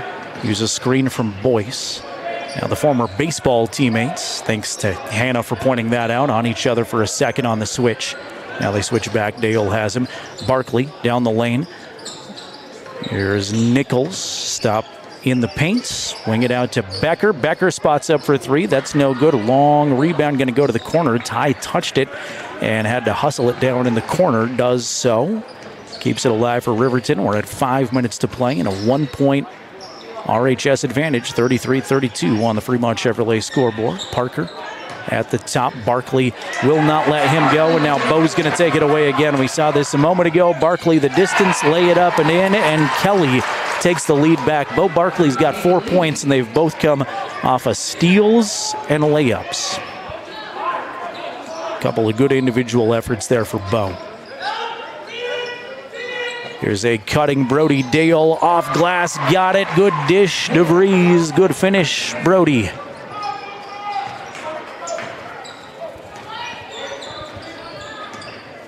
Nichols uses screen. Get it to Becker in the left corner and tipped out of bounds off of Derek's hand. So we're just trading leads this quarter, back and forth, 35-34. Riverton has been involved in a lot of similar games, and here's a good sign for Riverton fans. Blake Gattenbein going to come into the ball game. Blake missed a couple of games due to illness last weekend, is hopefully feeling better, probably gutting it out, playing a little bit here in this one. Gattenbein D's up Barkley, now to Boyce. Boyce down low, swatted by DeVries. Good recovery defense by Derek. Inside of 4 minutes to play, DeVries to the free throw line is tripped. Foul on the floor. Second team foul on Kelly. And that's on Boyce, his second personal. Nobody really in foul trouble at all. It has been, like I said, pretty free of whistles to this point. Lob for DeVries. He'll catch it at the left elbow. Scoop up a shot. He's got it to go, and he's fouled again. DeVries with an opportunity at the end. One for a second time in a row.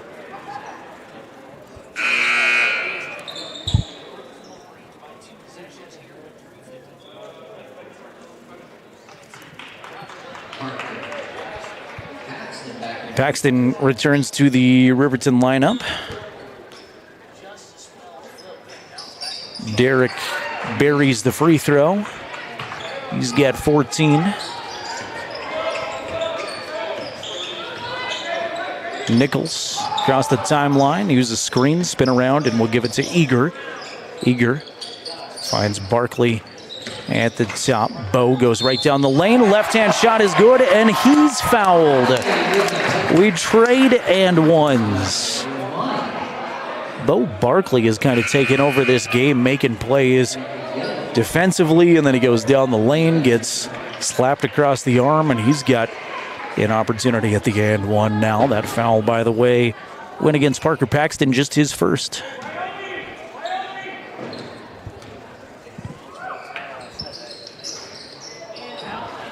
Free throw in and out, no good. Rebound by DeVries. Derek on the run with it, right past the defender. It's stripped out of his hand, stays Riverton ball out of bounds under their hoop.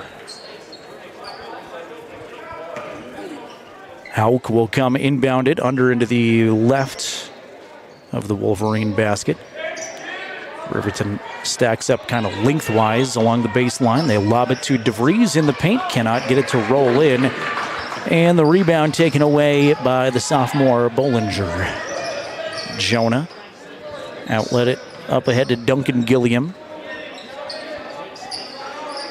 Nichols at the top, put it on the floor a couple of times, get it to Mason Eager. He'll go down the lane, shot too hard, and a foul under there. Was it on the shot or the rebound? I guess it was on the shot. I think DeVries will be whistled for the foul. And that'll be Derek's second. Mason Eager knocks down the first one, and he's got a chance to tie the game with 3:06 remaining.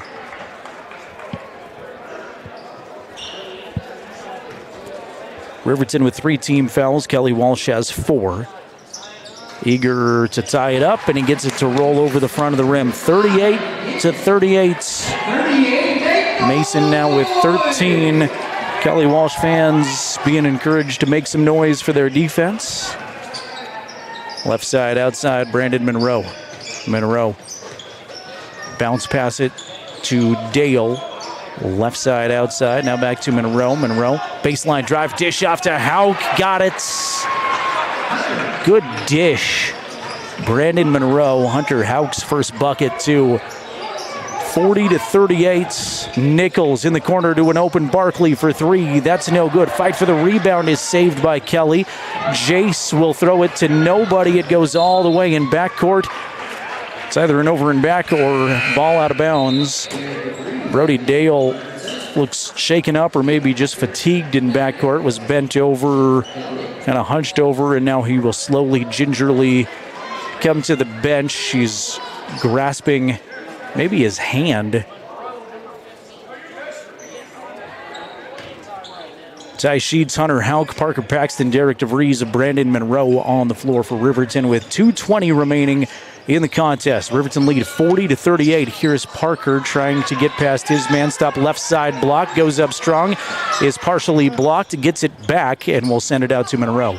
Riverton reloads with 2:05 now. Parker holds it at the top. Trying to find Sheets off a screen. Now we'll get it to Monroe. Monroe spins and gives it to Hauk. Hunter circle around up top. Riverton killing a few seconds here. The lead is just 2, 40-38 on the Fremont Chevrolet scoreboard. Here's Ty in the corner. Gets past one defender on a baseline drive. Mid-range 2 is no good. Fight for the rebound, and Jace Nichols grabs it for the Trojans. He's on the march up the floor with Monroe on him defensively the entire way. He'll pick up the dribble and get it to Nichols at the top. Nichols, right side corner to Eager. Baseline drive, that's shut off. Ball is poked away. Jace retreats to midcourt and is able to pick it up. Jace, stop at the top, give it to Eager. Eager, mid-range 2 is in and out, no good. Taken away by DeVries. 1 minute, 2 seconds remaining Riverton clinging to a 2-point lead. They've got the basketball. Coach Roden saying, come up, get more aggressive. Parker going to burn one defender and then send it back up top to DeVries. Derek in the corner to Hunter. Riverton playing keep away right now really well, too. Here's Ty. Ty's going to gather it, and he will be fouled. That's going to be the 5th foul on the Trojans. And that will be 2 free throws coming up for Ty Sheets. Second foul on Jason Nichols, by the way. Sheets to the line for 2. First, in and out, no good.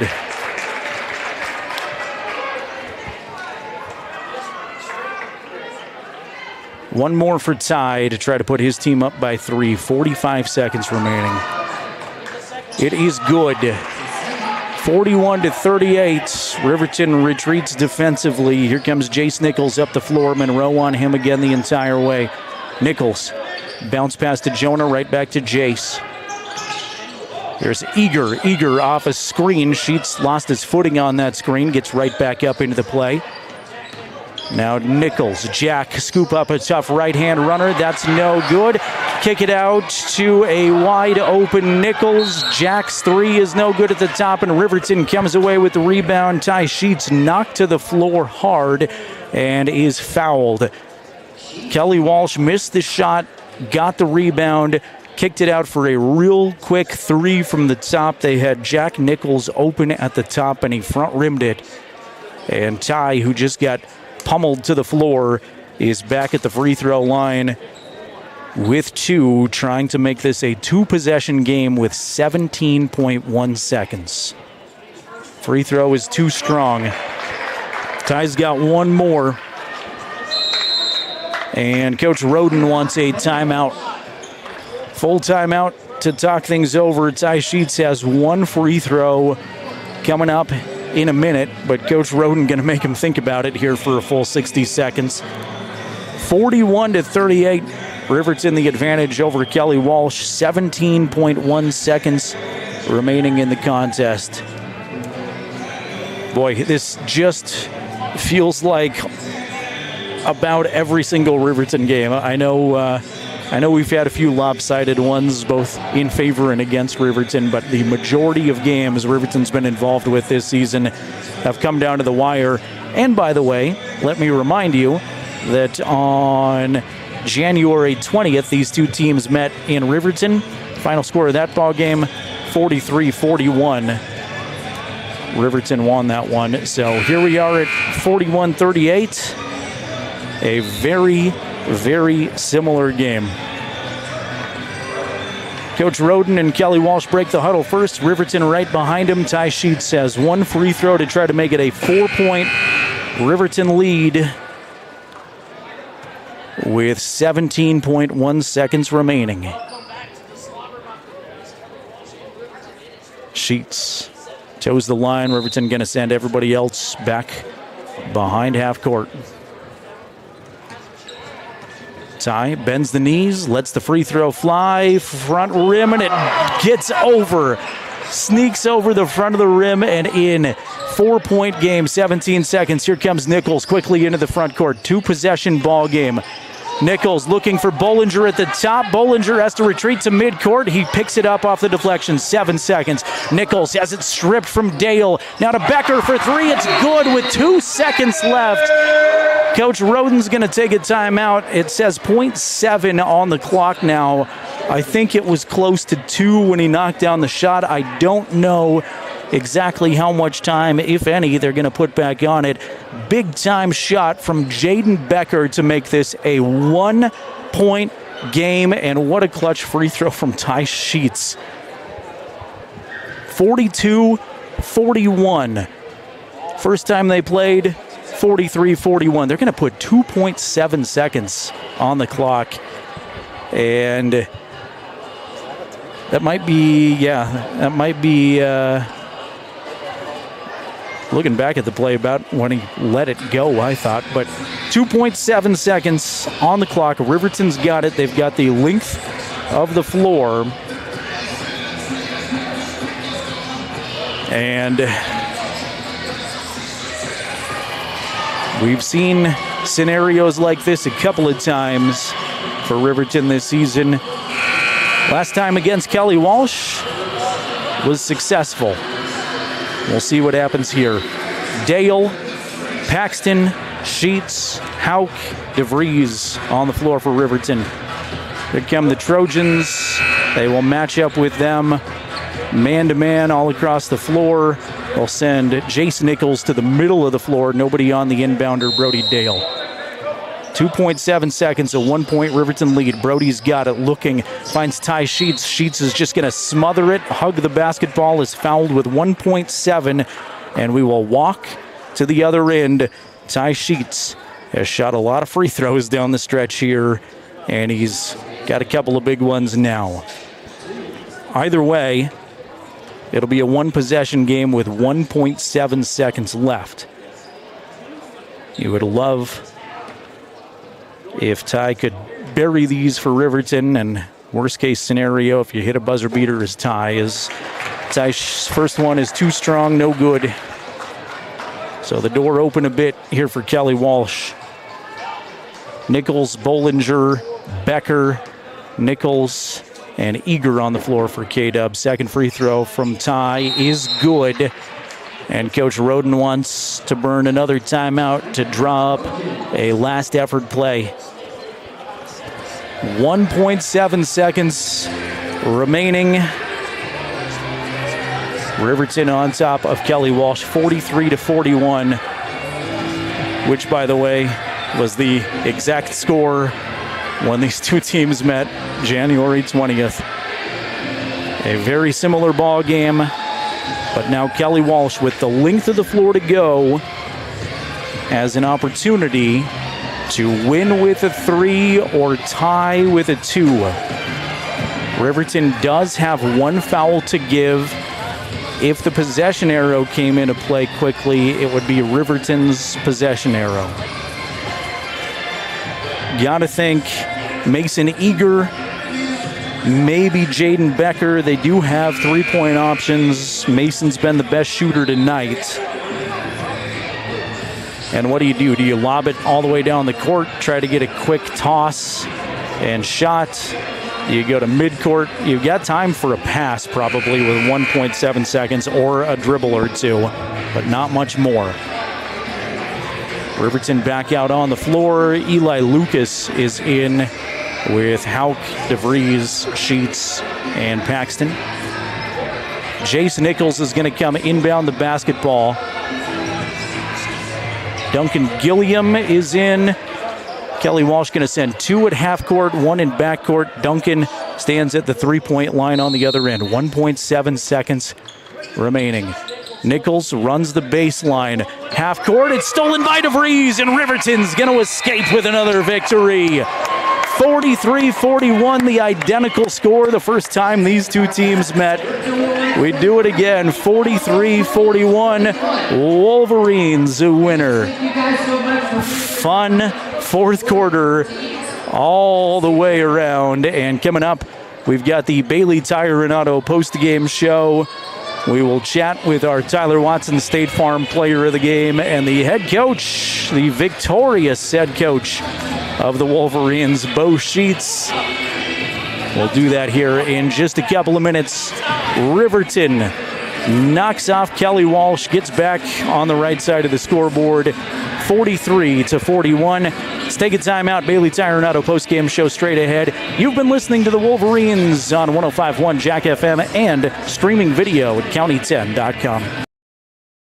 Tires, and more tires. Bailey Tire and Auto Service offers a huge selection, great prices, and fantastic service. Oh, yeah. Hi, this is Haley. With over 13,000 tires to choose, Bailey has tires for your ATV, farm implement, car, truck, trailer, semi, lawnmower, wheelbarrow, you name it. If it has a tire, Bailey Tire and Auto Service can fix it or replace it. Bailey Tire and Auto Service is your one-stop complete tire and service shop. Just remember, with Bailey's, there's no tricks, just tires.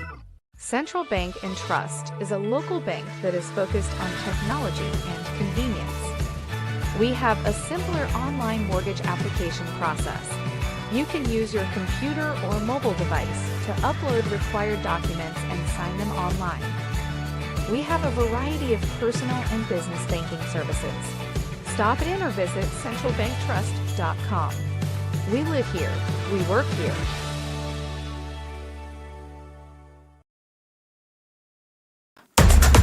Proud to support the Wolverines and Lady Wolverines. We are County10.com. A thriller from Kelly Walsh High School. Riverton on top of Kelly Walsh, 43-41, picking up the quad victory. It is time to interview our Tyler Watson State Farm Player of the Game. At State Farm, they're ready to protect your future. Give Tyler Watson and his crew a call today. Derek DeVries, the senior captain, our Player of the Game. Derek, first of all, incredible basketball game, and you come out on the right side, so it feels even better. But what's it like down the stretch playing in a game like that? How intense is it out there on the floor? I wouldn't rather have it any other way. You know, that's just 4A this year. Every game's been a battle. And to see how down we are on players right now, you know, we had like 7 guys that rotated in that game. It was really good for us to come out on top. The pressure for you has always been there since you came back, being one of the team captains, but now it feels even more so with the other guys out. You've got some contributors that have come off of the bench, but how's fatigue for everybody right now? You guys are playing a lot of minutes. Yeah, no, 3 of our guys are sick. Parker's has 1 foot in the grave. So to come in and play like we did, you know, we had some tired moments and it showed because they hit their shots, but you know, at the end of the day, a win is a win. Down the stretch, I don't think there was any bigger series in this game where everything meant so much. You had back-to-back and ones. How pumped up were you getting the fouls and going hard to the rim? You know, it was a physical game today, and I like when the refs let us play like that. So to come down with those 2 big plays, and I actually hit my free throws, so that's a plus too. Definitely. All right, so you get the 1 day off, hopefully a little bit of time to recoup. Then you've got Rock Springs, another quad game, another tough physical team. What do you know about Rock Springs after the first time you played them, and what do you expect on Thursday? Yeah, and as you know, we went down to Rock Springs and kind of got our butts kicked, so coming into our gym on senior night, we're going to have a different feel for this game, and we're going to get after it. I will probably interview you again later this week, or at least at some point in the season, so I'll ask you about your teammates, and we'll wrap things kind of up for your senior season. But we've got a bunch of folks listening and watching from Riverton back home tonight. If folks are thinking about coming out on Thursday, supporting you guys one more time, one more big atmosphere at Wolverine Gym, what would you tell them and encourage them to do? I would just say, you know, this is a great group of guys. We have 7 seniors. Like to see the stacks packed for us. It's going to be a fun game. Definitely. Derek, congratulations. Great game. A lot of fun. Appreciate you coming up.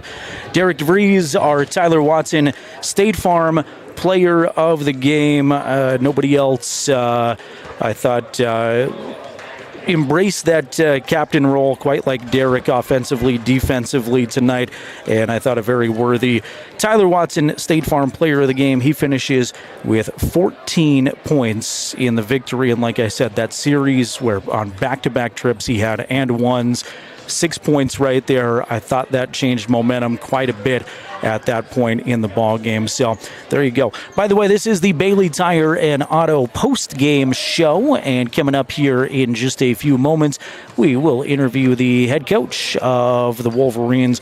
Bo Sheets is going to join us here in just a little bit. First, though, we can run down some final individual scoring numbers. Hard-fought effort from Kelly Walsh tonight. They dropped to 7-12 on the season. Mason Eager finishes with 13 total points, 10 points for Jaden Becker. Then we go 6 points for Bo Barkley, 4 points for Caden Boyce, 3 points for Caden Fagel, 3 points for Jack Nichols, 2 points for Duncan Gilliam. For Riverton in the victory tonight, they finish with 14 from Derek DeVries, 12 from Parker Paxton, 8 from Ty Sheets, and then it goes 4 points from Brody Dale. Hunter Hauk finishes with 2 this evening. Riverton improves to 10-10 overall, and again, they host Rock Springs next on Thursday at 7:30. The head coach of the Wolverines, Bo Sheets, going to join us in just a couple of minutes. Stand by for that. Final score in this one, the exact same final score last time Riverton played Kelly Walsh, 43-41. Riverton knocks off the Trojans. We're back with the coach in just a minute. You're watching the Wolverines on County10.com and listening on 105.1 Jack FM. Looking for an upgrade to your vehicle? Wyoming 4x4 is the place to go for all your upgrade needs. From lift kits to bumpers, grill guards to bed liners, we've got everything you need to take your ride to the next level. We use top brands for our bumpers like Fab 4s, Ranch Hand, and Road and more. So get your vehicle ready and stop at Wyoming 4x4 or give Dan a call at 307-857-3175.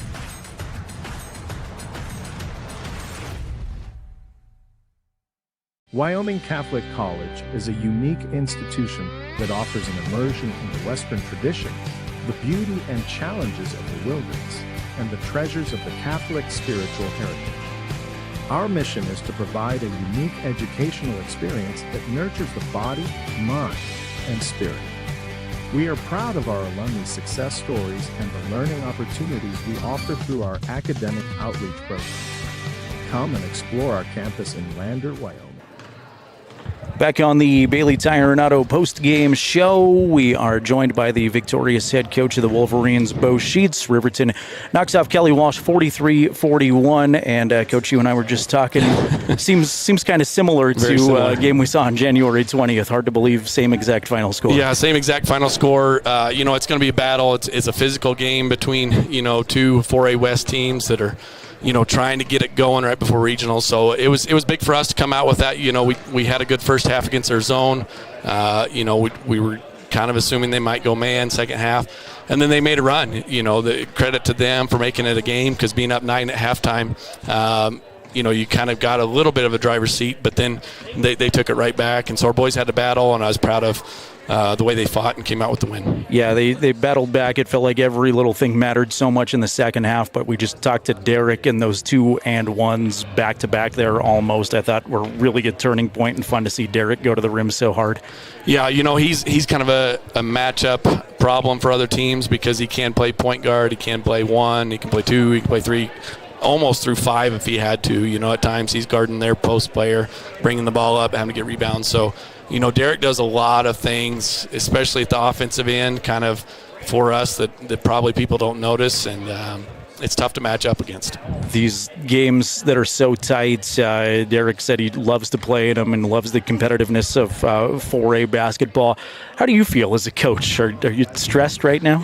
Well, you know how it is. I mean, the intensity for the fans, for the players, the coaches, it all goes up in close games. It's enjoyable to win by 30, but that's not very realistic. And, conference play, you watch conference in college and you watch it in high school, and it's usually kind of 1 or 2 possession games right at the end. So you've got to do a lot of little things, and I was pleased with how the boys just kind of controlled what they could control in the end. And, kind of a scramble situation, they hit a 3, and we're like, okay, this is a situation that I wanted for us.